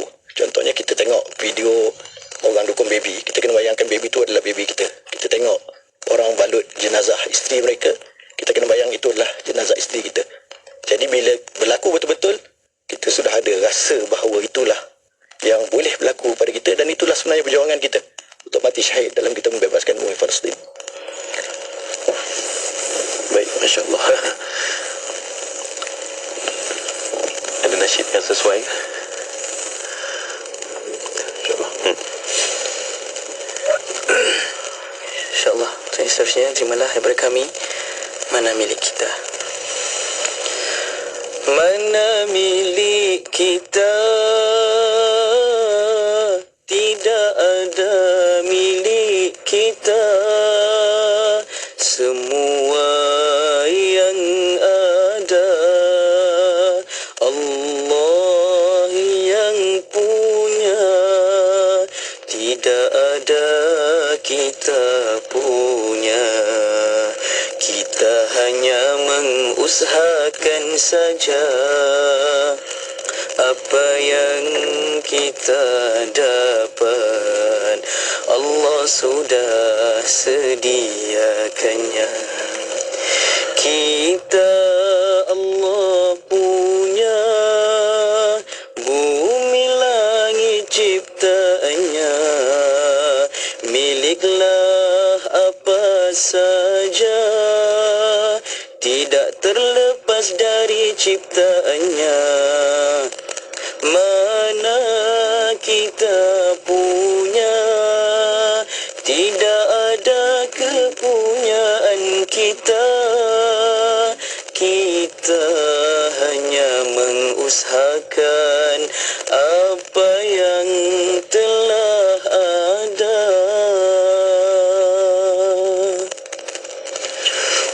Alhamdulillah, rakan usrah yang dikasihi sekalian, saya teringat macam masa saya pergi Gaza dulu sekali je sebenarnya. Tapi kita di Malaysia, sebab mungkin pastinya berbeza ya dengan bagaimana kentalnya mereka di sana.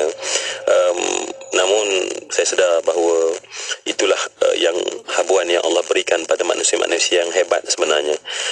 Namun Ustaz Nadia Nuri, sebenarnya apa yang sebenarnya kami, yang di maknanya rakyat Malaysia, kita rakan usrah ini, cuba bayang seorang isteri sanggup kata kepada suaminya, tak apa, kenapa? Sebab supaya boleh bercakap, agar lebih ramai tahu dan boleh membantu. Dan saya takut bahawa harapan itu kita sia-siakan. Maknanya seorang yang dihantar ke sini untuk membantu, tetapi kita mengambil lengah, kita mengambil tak peduli, dan kita tak pun rasa sesuatu dalam hati kita sebab bom tak jatuh di atas dahi kita.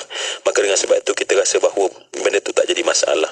Jadi sebenarnya apa sebenarnya yang sepatutnya rakyat Malaysia, seorang yang beriman, kita yakin ataupun kita pergi lebih besarlah, wahai manusia, kita cakap tentang manusia sekarang ni, kerana ini adalah krisis kemanusiaan, krisis tentang bagaimana penghapusan yang berlaku pada satu masa dulu berlaku pada ketika dunia moden, pada ketika ini. Apa yang sepatutnya kami lakukan untuk membantu supaya setiap yang kita lakukan itu benar-benar membantu?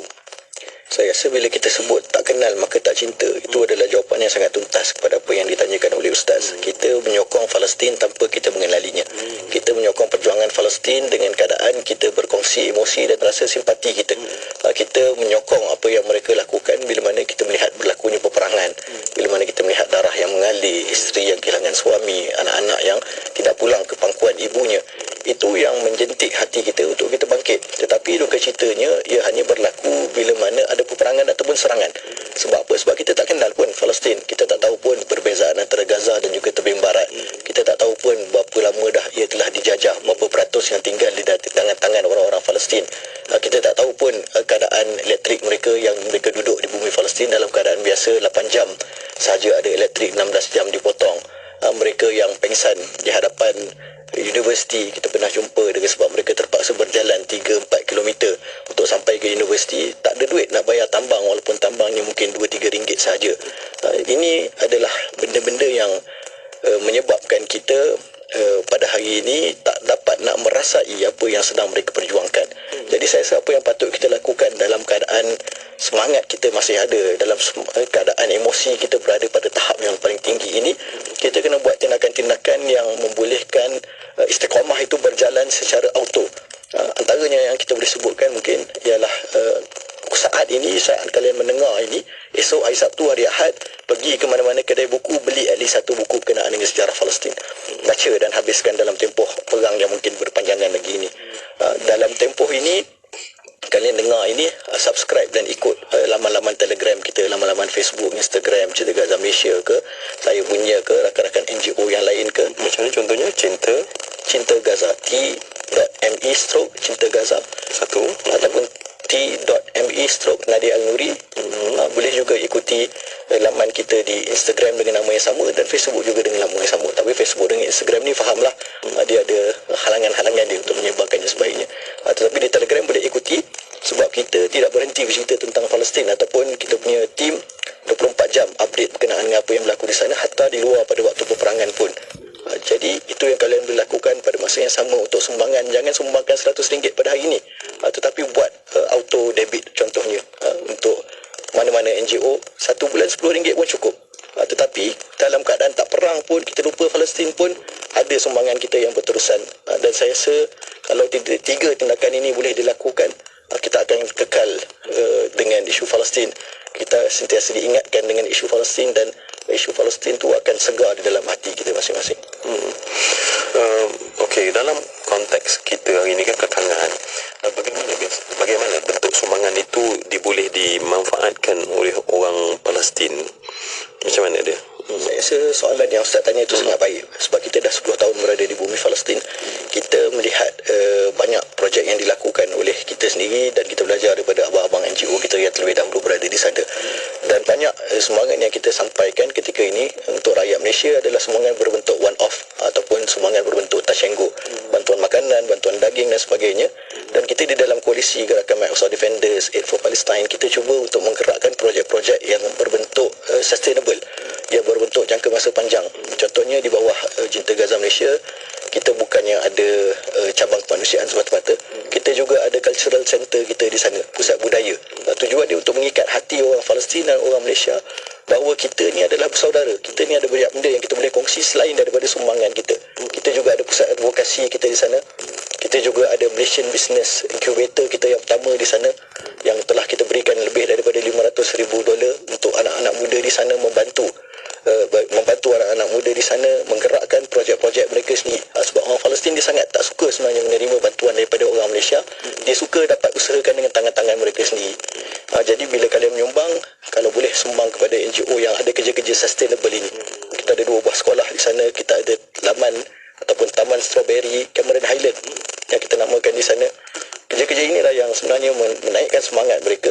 Mereka boleh buat dengan tangan-tangan mereka sendiri, dan dia memberikan impak yang berpanjangan pada penduduk di sana, selain daripada sumbangan one off yang kita biasa dan selalu berikan. Tapi kita sekarang ni memang dalam keadaan gawat kita kira, dan mungkin kesedaran dan sumbangan itu memang perlu kita kumpulkan dengan segeralah, ya. Ada benda yang kita kata kita boleh tangguh esok lusa, ya, dalam panjangan hidup kita sendiri pun ada yang urgent yang kita perlu lakukan sekarang. Kalau rakan-rakan kita nak terus support untuk urgent ini, dan kita nak satu jumlah yang sebesar mungkin, sebab besar mana pun kecil sebenarnya. Kalau kita tengok dengan seluruh kehancuran dan kemusnahan itu, apa yang boleh dibuat? Cara macam mana? Untuk fasa peperangan ketika ini, kita masuk dalam fasa yang disebut sebagai relief. Relief ni maksudnya kita sediakan bahan-bahan makanan, kita sediakan perubatan, kita sediakan persediaan untuk survival mereka di musim sejuk ketika ini, tilam, selimut dan sebagainya. Kita sediakan juga rekreasi untuk mereka yang berada di pusat-pusat pelarian. Untuk kanak-kanak kita buat clown show sebagainya, walaupun kita nampak macam kelakar dan kecil, tetapi memberikan impak yang sangat besar kepada kesihatan mental mereka. Jadi kita telah salurkan sekitar RM2 juta yang awal je untuk projek-projek ini. Termasuklah satu projek yang saya rasa sangat penting kita telah lakukan, iaitu kita mendapat panggilan daripada pasukan bomba dan penyelamat di sana untuk mereka dapatkan drill yang digunakan untuk memecahkan batu-batu runtuhan-runtuhan bangunan. Mereka sebutkan ada ribuan orang yang masih terperangkap di bawah bangunan, tidak mati dihimpap tetapi mati dengan sebab ketiadaan oksigen. kuasa menyelamatkan mereka dengan dengan tangan-tangan mereka sendiri, dengan peralatan seperti cangkul. Jadi dia minta genset, dia minta drill tersebut, dia minta tukul yang digunakan untuk memecahkan batu, dan alhamdulillah kita dapat salurkan sekitar RM120,000 untuk peralatan ini. Duka citanya kita sasarkan RM500,000, tetapi bahannya dan barangnya tidak ada di dalam Gaza. Jadi apa yang ada kita telah beli semuanya, kita salurkan kepada mereka. Dan sebagaimana yang Ustaz sebut, nanti dalam tempoh selepas daripada peperangan kita akan memerlukan jumlah yang lebih besar lagi untuk baik pulih rumah dan sebagainya. Kita di CJM telah dapat sekitar RM15 juta. Orang nampak macam banyak, tetapi sebenarnya ia tidak cukup untuk melakukan apa-apa untuk membaik pulih semula rumah-rumah mereka yang telah rosak, untuk mereka membangunkan semula kehidupan selepas peperangan. Ia tak akan dapat membantu banyak. Kalau ikut jangkaan sendiri, berapa lama mungkin peperangan ini dengan bacaan-bacaan yang dilihat, mungkin dengan tindak balas, dengan kalau ikut jangkaan sendirilah?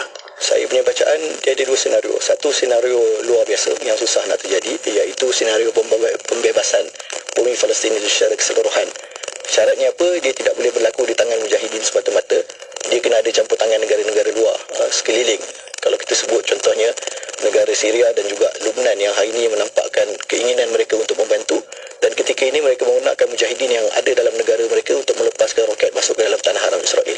Kalau ada campur tangan negara luar, termasuklah kalau Amerika masuk campur, lepas dilawan pula dengan kuasa-kuasa besar yang lain masuk campur, insya-Allah pembebasan boleh berlaku. Tapi akan jadi perang dunia ketiga apa semua tu akan terjadi jugalah. Itu senario yang agak susah untuk kita capai. Senario yang kedua yang biasanya merupakan pengakhiran kepada peperangan sebelum daripada ini ialah bila mana Zionis Israel dah puas hati, dia dah balas dendam, dia dah bom semua yang dia nak, termasuklah melalui jalan darat yang sangat besar kemungkinan dia akan lakukan dalam masa terdekat ini. Selepas itu barulah dia akan kata, okey, kami dah selesai dah, kita boleh buat rundingan sekarang. Siapa nak jadi negotiator, Mesir ke, Qatar ke, silakan, kami bersedia untuk berbincang. Kemungkinan itu ada ya, ataupun adakah kemungkinan yang memang mereka jadikan ini sebagai satu perancangan untuk mereka menakluk secara menyeluruh Gaza? Adakah mungkin bacaan itu juga ada? Dia tak akan dapat menakluk keseluruhan Gaza, mustahil dia akan dapat, kecuali kalau dia berani untuk bunuh 2 juta orang yang masih ada di dalam tu. Allahu Akbar ya.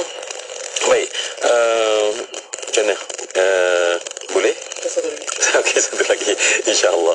Sebab lepas ini saya rasa kita pasti nak dengar apa the don'ts yang kita satu benda yang jangan kita buat. Ini nasihat penting supaya macam saya katakan tadi, konon nak menolong tetapi tak menolong rupanya, tapi merosakkan lagi. Jadi lepas ini kita nak dengar, tapi kita nak dengar daripada anak muda yang semangat ni, Aidan. Berjuang memang pahit, kerana syurga itu manis. Bukan sedikit mahar yang perlu dibayar, bukan sedikit pedih yang ditagih. Berjuang artinya terkorban, rela terhina kerana kebenaran. Antara dua pasti terjadi, tunggulah syahid atau menang. Berjuang tak pernah senang, ombak derita tiada henti. Senang susah silih berganti, inilah sunnah orang berjuang. Malamnya bagai rahib merintis sayu, dihiris dosa air mata. Siangnya bagaikan singa dirimba, memerah keringat mencurah tenaga. Baik, lagi sekali Aidan meletakkan kita sebagai seorang pejuang, kerana pejuang bukan mesti bertempur di medan perang, tetapi perjuangan mesti ada cabaran yang perlu ditempuh dalam hidup.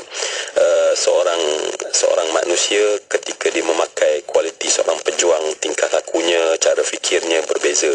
Seorang ayah memakai pakaian seorang pejuang, maka cara berfikir dia juga berbeza. Ini yang saya tengok pada Ustaz Nadia Nuri pada ketika ini, masya-Allah. Baginda pastinya dalam keadaan yang serba sukar pada ketika ini, tetapi pasti merancang apa yang terbaik. Macam dikatakan tadi, perkara pertama, buat dengan faham, ya. Jangan kita buat hanya dengan emosi, sebab emosi itu dia ada masa expire dia, dan bila dia expire dia jadi sejuk gedi, lepas tu langsung tak buat apa langsung. Tetapi kefahaman adalah api yang terus menyala dalam diri kita, kerana itulah agama ini diasaskan di atas faham, ya. Baik, macam saya cuba nak tanya tadi kan, sebab ramai orang nak terlibat, ramai orang memberi sumbangan itu ini dalam konten dan segala macam. Sebenarnya apa benda yang sebenarnya bagi pihak orang di Gaza sendiri ataupun bagi orang Palestin sendiri, apa benda sebenarnya kelihatan benda itu tidak membantu pun, bahkan mungkin menyulitkan lagi keadaan? Adakah benda tersebut? Saya rasa ada 2-3 benda yang mungkin kita boleh highlight secara bersama. Yang pertama sekali ialah jangan terlibat dengan perbincangan khilaf berkenaan dengan isu Palestin. Kita dengar mutakhir ni, duka citanya ramai yang sebutkan bahawa tidak ada jihad di Palestin. Kita sebutkan bahawa apa yang dilakukan oleh Hamas dan Al-Qassam adalah salah kerana mengorbankan nyawa yang begitu ramai. Kita kena yakin dengan ijtihad ulama yang ada di sana.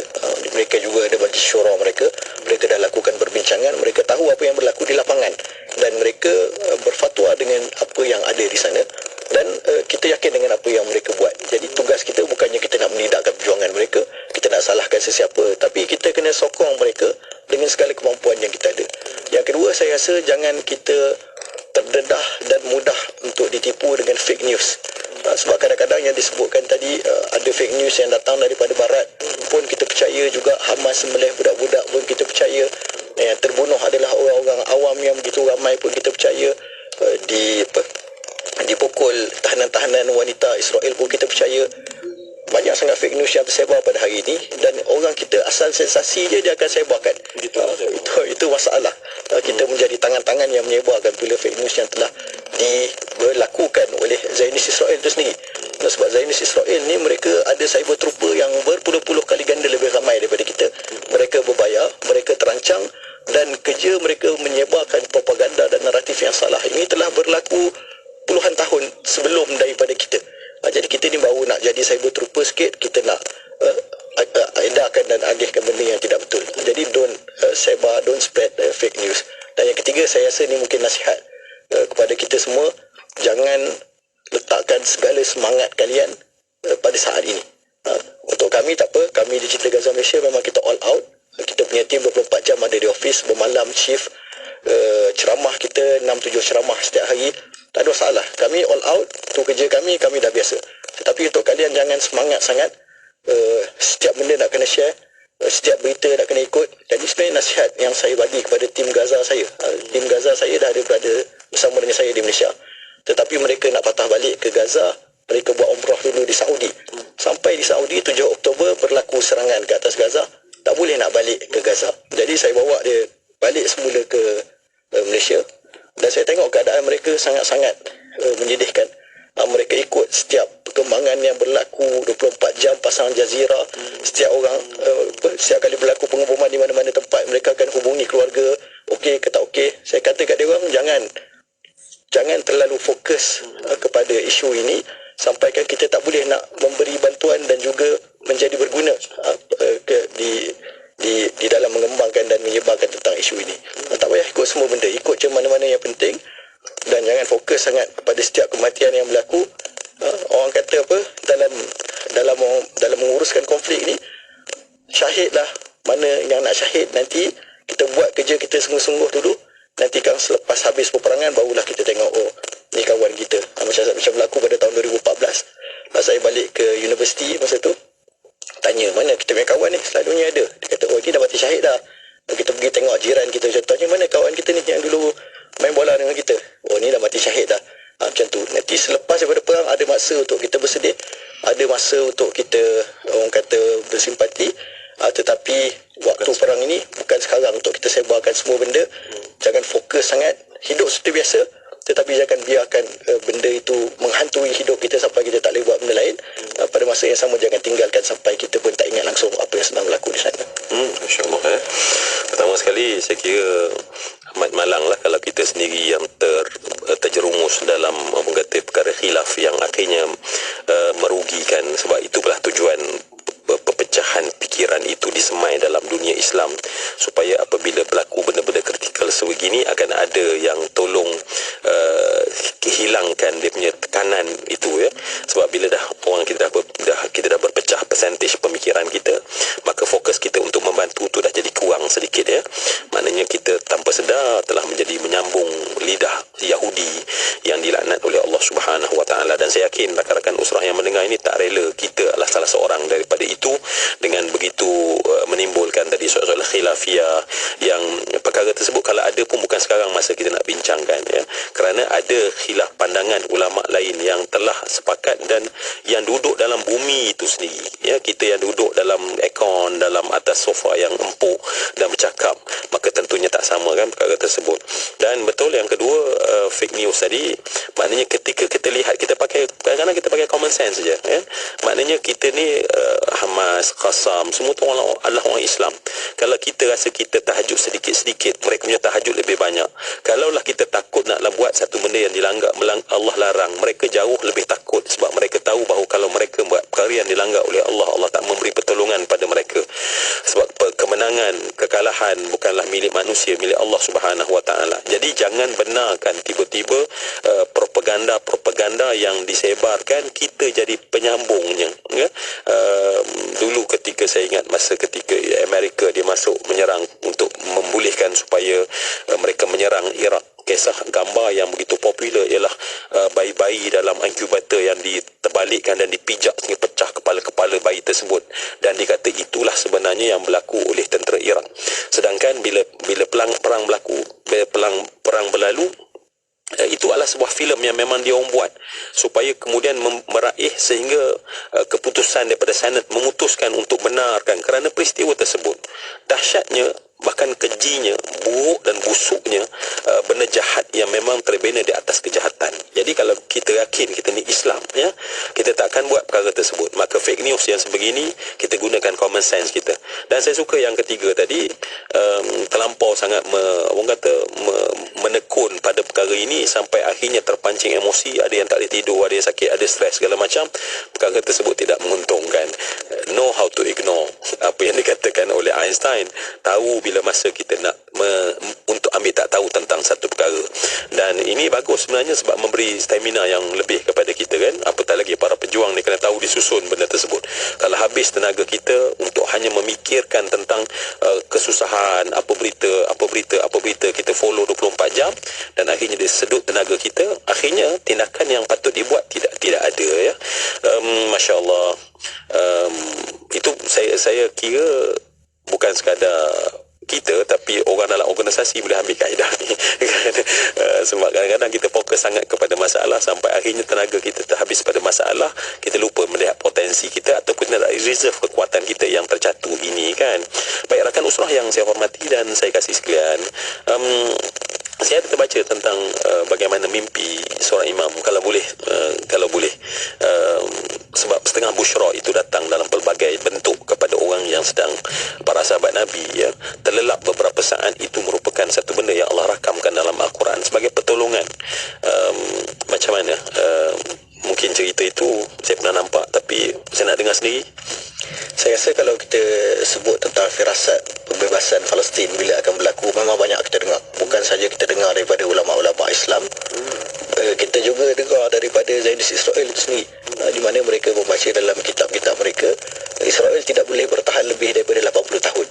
Jadi kalau ikut kiraan mereka tu tinggal lagi sekitar 5-4 tahun lah untuk mereka kekal. Tetapi dalam banyak-banyak firasat ini, saya rasa firasat yang nampak lebih tepat, walaupun kita tak jadikan sebagai orang kata, kita untuk bukan hujah, bukan dalil, macam Ustaz sebut, untuk busyra lah, untuk kita bagi semangat kepada diri kita, ialah firasat yang dikongsikan oleh Syekh Ahmad Yasin sendiri, di mana Syekh Ahmad Yasin dia menyebutkan bahawa setiap 40 tahun akan berlaku sebagaimana dalam Islam kita sebutkan ada mujaddid baru yang akan lahir.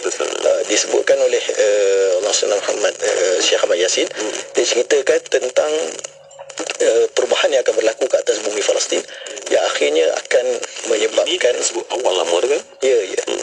Yang akhirnya menyebabkan pembebasan, dan disebutkan pembebasan itu akan berlaku pada tahun 2027. Sebab apa?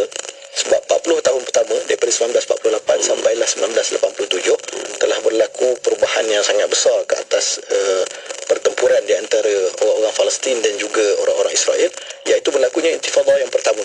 Dan ketika itu juga tertubuhnya Hamas, ketika itulah juga adanya kebangkitan bersenjata yang sangat berkesan untuk menentang Zionis Israel. Selepas daripada itu disebutkan 40 tahun yang seterusnya ialah pada tahun 2027 akan berlaku juga sekali lagi kebangkitan yang akan membebaskan bumi Palestin. Jadi kalau kita ni sebagai orang yang mendengar, at least kita kena buat apa? Kita kena muhasabah. Kalaulah betul firasat ini, tinggal lagi 4 tahun je untuk kita menjadi sebahagian daripada usaha pembebasan tersebut.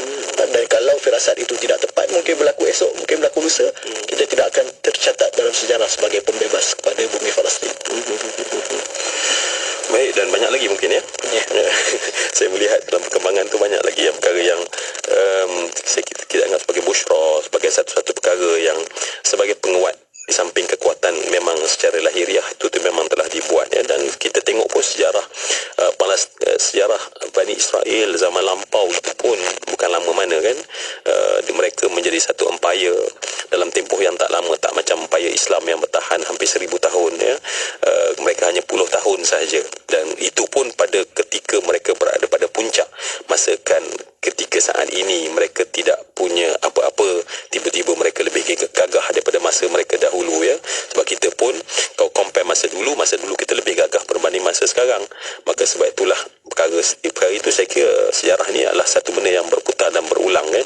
Dan orang yang tak belajar sejarah akan mengajar dia. Itu kata sejarah pada kita ya. Baik, saya mungkin nak okey, kita dengar dan mungkin Izwan Ilham. Baik, mungkin sebagai anak muda mendengar kisah langsung daripada Ustaz Nadir An-Nuri, apa rasa dalam hati? Bagi saya, apa yang dapat saya simpulkan daripada apa yang Ustaz Nadir cakap tadi, kita sebagai umat Islam ni perlulah, orang kata, saya tertarik sebenarnya dengan apa yang Ustaz Nadir cakap, nombor 3 tadi, pasal janganlah terlalu beremosi. Sebab saya nampak sekarang kalau kita scroll TikTok ke IG ke kan, terutamanya anak muda lah, saya nampak sekarang dia terlalu ada saya tengok satu video tu yang kata Palestin dah bebas, macam-macam dia tulis kan. Tu saya rasa macam anak-anak muda ni perlu memberi penekanan ataupun perlu selidik terlebih dahulu berkaitan dengan inilah, fakta-fakta inilah. Macam tadilah orang kata kita kena faham dan tahu pasal sejarah dulu. Dia jangan tahu Palestin kena serang negara Israel saja, tapi kita tak tahu, kita kena tahu juga sejarah macam mana berlakunya peperangan tu dan apa yang berlaku sekarang. Sumber-sumber yang kita kena percaya yang betul lah. Kata yang cerita yang betul, bukan cerita yang tupuk tambah. Yang ini baru ni ada kata tentang Sultan Al-Fatih lah dan sebagainya. Jadi macam tak ada kaitan dengan apa yang berlaku sekarang ni. Jadi dah lari. Jadi kepada yang generasi muda ni, khususnya lah akan datang mungkin yang belum tahu lagi tentang Palestin ni, mungkin lebihkan banyak tahu tentang sejarah. Itu yang sangat penting. Saya baru faham betul kita kena banyak tahu pasal sejarah, itu je. Kalau tak tahu tu kita tak tahu apa yang kita buat. Kita duk post lah, kita duk buat buat konten untuk bagi tahu tentang Palestin, tapi tak ada apa-apa, tak tahu, orang kata apa, tak ada sumber yang betul pun kadang-kadang. Itulah. Baik, kita pun dah berada di penghujung. Mungkin luahan hati last lah, apa-apa saja yang nak disampaikan kepada semua rakan usrah yang mendengar pada ketika ini. Dan saya yakin rakan usrah juga telah ada beberapa kesimpulan, seperti Aidan tadi buat kesimpulan dan kita ada kesimpulan, dan ada pasti tindakan-tindakan macam tadi dah mula cari cinta Gaza Malaysia kan, go Telegram ya, dapatkan di Telegram, dan mungkin apa sesuatu yang akhir nak disampaikan. Saya rasa mungkin kita boleh simpulkan usrah kita dengan sebuah kisah yang sentiasa saya refer. Saya saya rujuk sebagai peringatan dan muhasabah kepada diri saya sendiri. Dan kisah ini berkaitan dengan seorang komander Brigade Izzuddin Al-Qassam, yang mana dia ini dibunuh ataupun cuba untuk dibunuh. Orang pertama yang disasarkan untuk dibunuh dalam peperangan pada tahun 2021. Dan apakah yang berlaku ketika itu? Pemuda ini namanya Abu Hussein Farhad. Dan nama Farhad ini nama yang cukup terkenal di dalam sejarah perjuangan Palestin, kerana ibunya, iaitu Ummu Nidal Farhad, adalah seorang ibu kepada 3 orang syahid. Dan 3 orang syahid ini yang dihantar oleh ibu mereka sendiri untuk mati di dalam perjuangan. Diikatkan tali ribab di kepalanya, dipakaikan kasut, dipasangkan butang pada bajunya, dan disebutkan pada 3 anaknya yang dilepaskan untuk buat operasi berani mati. Disebutkan kepadanya, dia kata, "Wahai anakku, jangan berani engkau balik ke rumah melainkan engkau berada di atas bahu-bahu para pemuda yang lain sebagai seorang asyahid." 3 orang mati syahid. Dan yang keempat inilah namanya Abu Hussein Farhad, cuba dibunuh pada tahun 2021. Anak-anaknya, isterinya, alhamdulillah dihantar ke rumah mertua. Mereka minta izin untuk berbuka puasa di sana kerana ketika itu bulan Ramadan. Jadi Abu Hussein ni dia buat apa? Dia pergi ke masjid, dia solat subuh, dia balik ke rumah, baru dia nak mula tidur, berehat sekejap. Dia baring di atas katilnya, tiba-tiba rumahnya diledakkan oleh F-16, oleh roket daripada pesawat perang F-16. Dan ketika itu sebahagian besar bangunan yang dia duduk tingkat 5 hancur. Tetapi Allah takdirkan ramai yang syahid ketika itu. Dia terpelanting, tangannya berpaut pada lantai bangunan tempat dia tinggal itu. Dinding semua dah tak ada, dan dia bergayut nak jatuh daripada tingkat 5 tu, tapi Allah takdirkan tangan dia berpaut pada lantai. Dan ketika itu katil tempat beliau duduk terpelanting juga menjadi seolah-olah perisai di hadapannya. Serpihan roket itu, serpihan batu bata, serpihan besi tak terkena pada batang tubuhnya. Maka ketika itu para pemuda pun naik untuk pergi menyelamatkan Abu Hussein Farhad. Dibawa ke hospital, dicek keadaan kesihatannya, dimaklumkan kepada Abu Hussein. Dia kata, "Abu Hussein, alhamdulillah engkau tidak ada kecederaan apa-apa pun." Lalu apa yang dibuat oleh Abu Hussein? Abu Hussein menangis teresak-esak. Orang tanya kepada dia, "Kenapa engkau menangis? Sedangkan Allah takdirkan engkau selamat. Tidak ada satu kecederaan pun pada batang tubuh engkau. Anak-anak dan isteri kau juga selamat. Kenapa kau menangis, Abu Hussein?" Maka Abu Hussein dia kata apa? Dia kata, "Aku ini telah kehilangan 3 orang adik-beradik sebagai syuhada. Aku ini telah melatih ribuan para pemuda. Ratusan daripada mereka telah pun bergelar syuhada, telah mati syahid. Aku ni, apa dosa aku sampaikan Allah tak nak bagi aku mati syahid, sampai tak nak Allah bagi aku dapat duduk di sisi dia sebagai seorang syuhada." Maka kita ni yang tak buat sampai ke tahap Abu Hussein, yang tak habiskan usia remaja kita di dalam perjuangan pembebasan, yang tak ada orang yang sampai ribu-ribu pun yang kita latih dengan tarbiyah kita, di manakah tahap kita? Kita nak cakap senang nak mati syahid, tetapi kita sebenarnya kena mulakan dengan langkah-langkah yang kecil. Itulah yang sebenarnya akan memberikan kita hadiah yang paling besar, iaitu untuk terkorban di dalam perjuangan pembebasan bumi Palestin dan dalam untuk menegakkan agama Islam itu sendiri. Wallahu a'lam. Allahu akbar. Mungkin kalau kita dulu seperti mendengar ketika Khalid Al-Walid duduk berbaring di atas pembaringannya dan menangis dan bercakap dengan Allah, ya, "Aku masuk semua peperangan, aku terjun dalam setiap pertempuran untuk aku buru satu perkara yang namanya syahid, tetapi aku tidak menjumpainya di mana-mana itu, dan hari ini dia berada di atas katil untuk pulang pada Allah tanpa syahid." Maknanya, sebab ulama kata, sebab Nabi dah sebut bahawa dia adalah saifun min suyufillahil maslul. Masa mungkin apabila Nabi tunjuk pada seorang dia adalah pedang Allah, dan pasti pedang tersebut tidak akan patah. Sebab kalau patah berarti tidak kuatlah perkataan Allah. Allahu Akbar. Kita dengar sebentar tadi kisah yang bukan 1400 tahun dulu, tetapi yang ada bersama dengan kita untuk kita benar-benar mengambilkan sebagai iktibar dalam diri kita yang santai, yang rehat. Ustaz Nadi kata tak apa, lalui kehidupan, tapi fokus.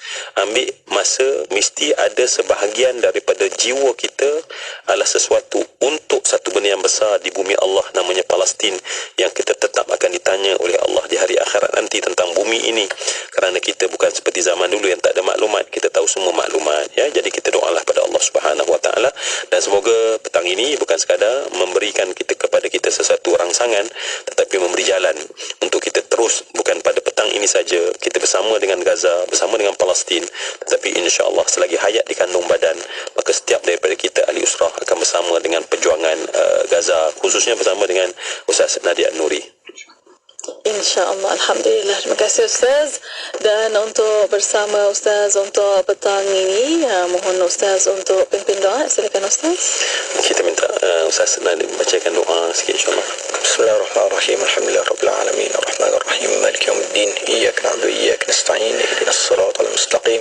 Siratal ladzina an'amta 'alaihim ghairil maghdubi 'alaihim waladdallin. Amin. Bismillahirrahmanirrahim. Alhamdulillahirabbil alamin. Wassalatu wassalamu ala asyrafil anbiya'i wal mursalin wa ala alihi wa sahbihi ajma'in. Allahumma inna naj'aluka fi nuhuri a'da'ina wa na'udzu bika min shururihim. Allahumma baddid shamlahum, farq jam'ahum wa shattit kalimatahum wa zalzil aqdamahum wa sallit 'alaihim kalban min kilabik. Ya Qahhar, ya Jabbar, ya Muntaqim, ya Allah, ya Allah, ya Allah. Allahumma ya munzilal kitab wa ya mujriyas sahab wa ya hazimal ahzab, ihzimhum wansurna 'alaihim. Ya Allah, ya Tuhan kami, ampunkanlah dosa-dosa kami, ya Allah. Ampunkanlah dosa kedua ibu bapa kami, ya Allah. Ampunkanlah dosa guru-guru kami, ya Allah. Ampunkanlah dosa sahabat handai kami, ya Allah. Ampunkanlah dosa seluruh muslimin dan muslimat, ya Allah. Ya Allah, ya Tuhan kami, bukakanlah pintu-pintu hati kami, ya Allah, untuk kami merasai apa yang sedang dilalui oleh saudara-saudara kami, ya Allah. Ya Allah, ya Tuhan kami, jentikkanlah kesedaran ke dalam hati-hati kami, ya Allah. Ya Allah, ya Tuhan kami, janganlah Engkau jadikan kami lalai dan deka dengan kehidupan dunia kami, ya Allah. Ya Allah, ya Tuhan kami, pada saat ini saudara-saudara kami sedang disembelih, ya Allah. Anak-anak kami sedang dibunuh, ya Allah. Isteri-isteri kami yang berada di sana tidak dapat lagi berjumpa dengan suami-suami mereka, ya Allah. Ya Allah, ya Tuhan kami, bangunan-bangunan dimusnahkan dan mereka kehilangan tempat tinggal, ya Allah. Ya Allah, berikanlah kekuatan kepada penduduk-penduduk Palestin ini, ya Allah. Ya Allah, ya Tuhan kami, berikanlah kesabaran kepada mereka, ya Allah. Berikanlah ketenangan ke dalam hati-hati mereka, ya Allah.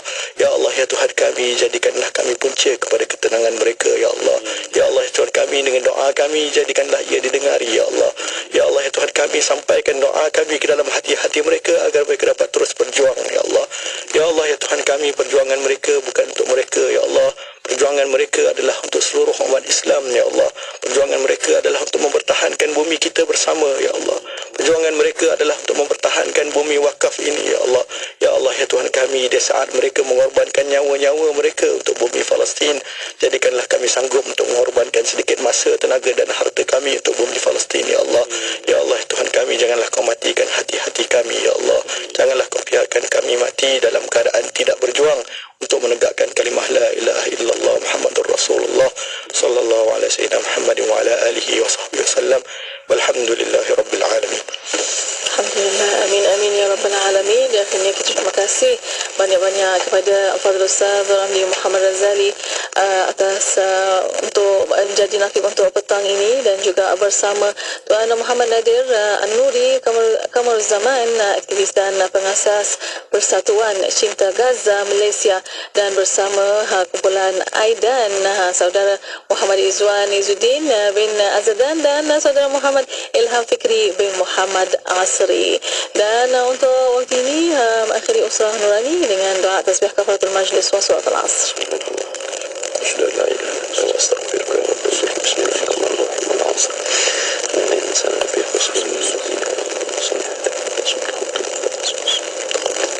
Alhamdulillah. Dan untuk bersama para pendengar, terima kasih kepada anda, dan untuk anda sebagai makluman, insyaAllah akan ada siaran ulangan untuk Usrah Nurani pada setiap hari Ahad jam 8 pagi. Selamat berhujung minggu, dan untuk para pendengar tu setia bersama kami di destinasi IKIM Inspirasi Inforiah Islami. Mahukan pelbagai informasi terkini? Teruskan bersama kami di IKIM Inspirasi Inforiah Islami.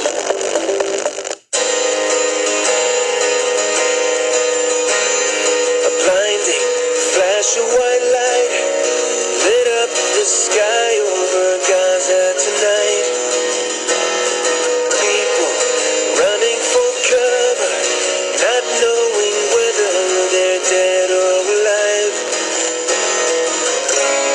They came with their tanks and their planes, with ravaging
salah faham sains dan agama telah dilancarkan oleh Premier Sarawak pada 26 Julai 2023. Buku ini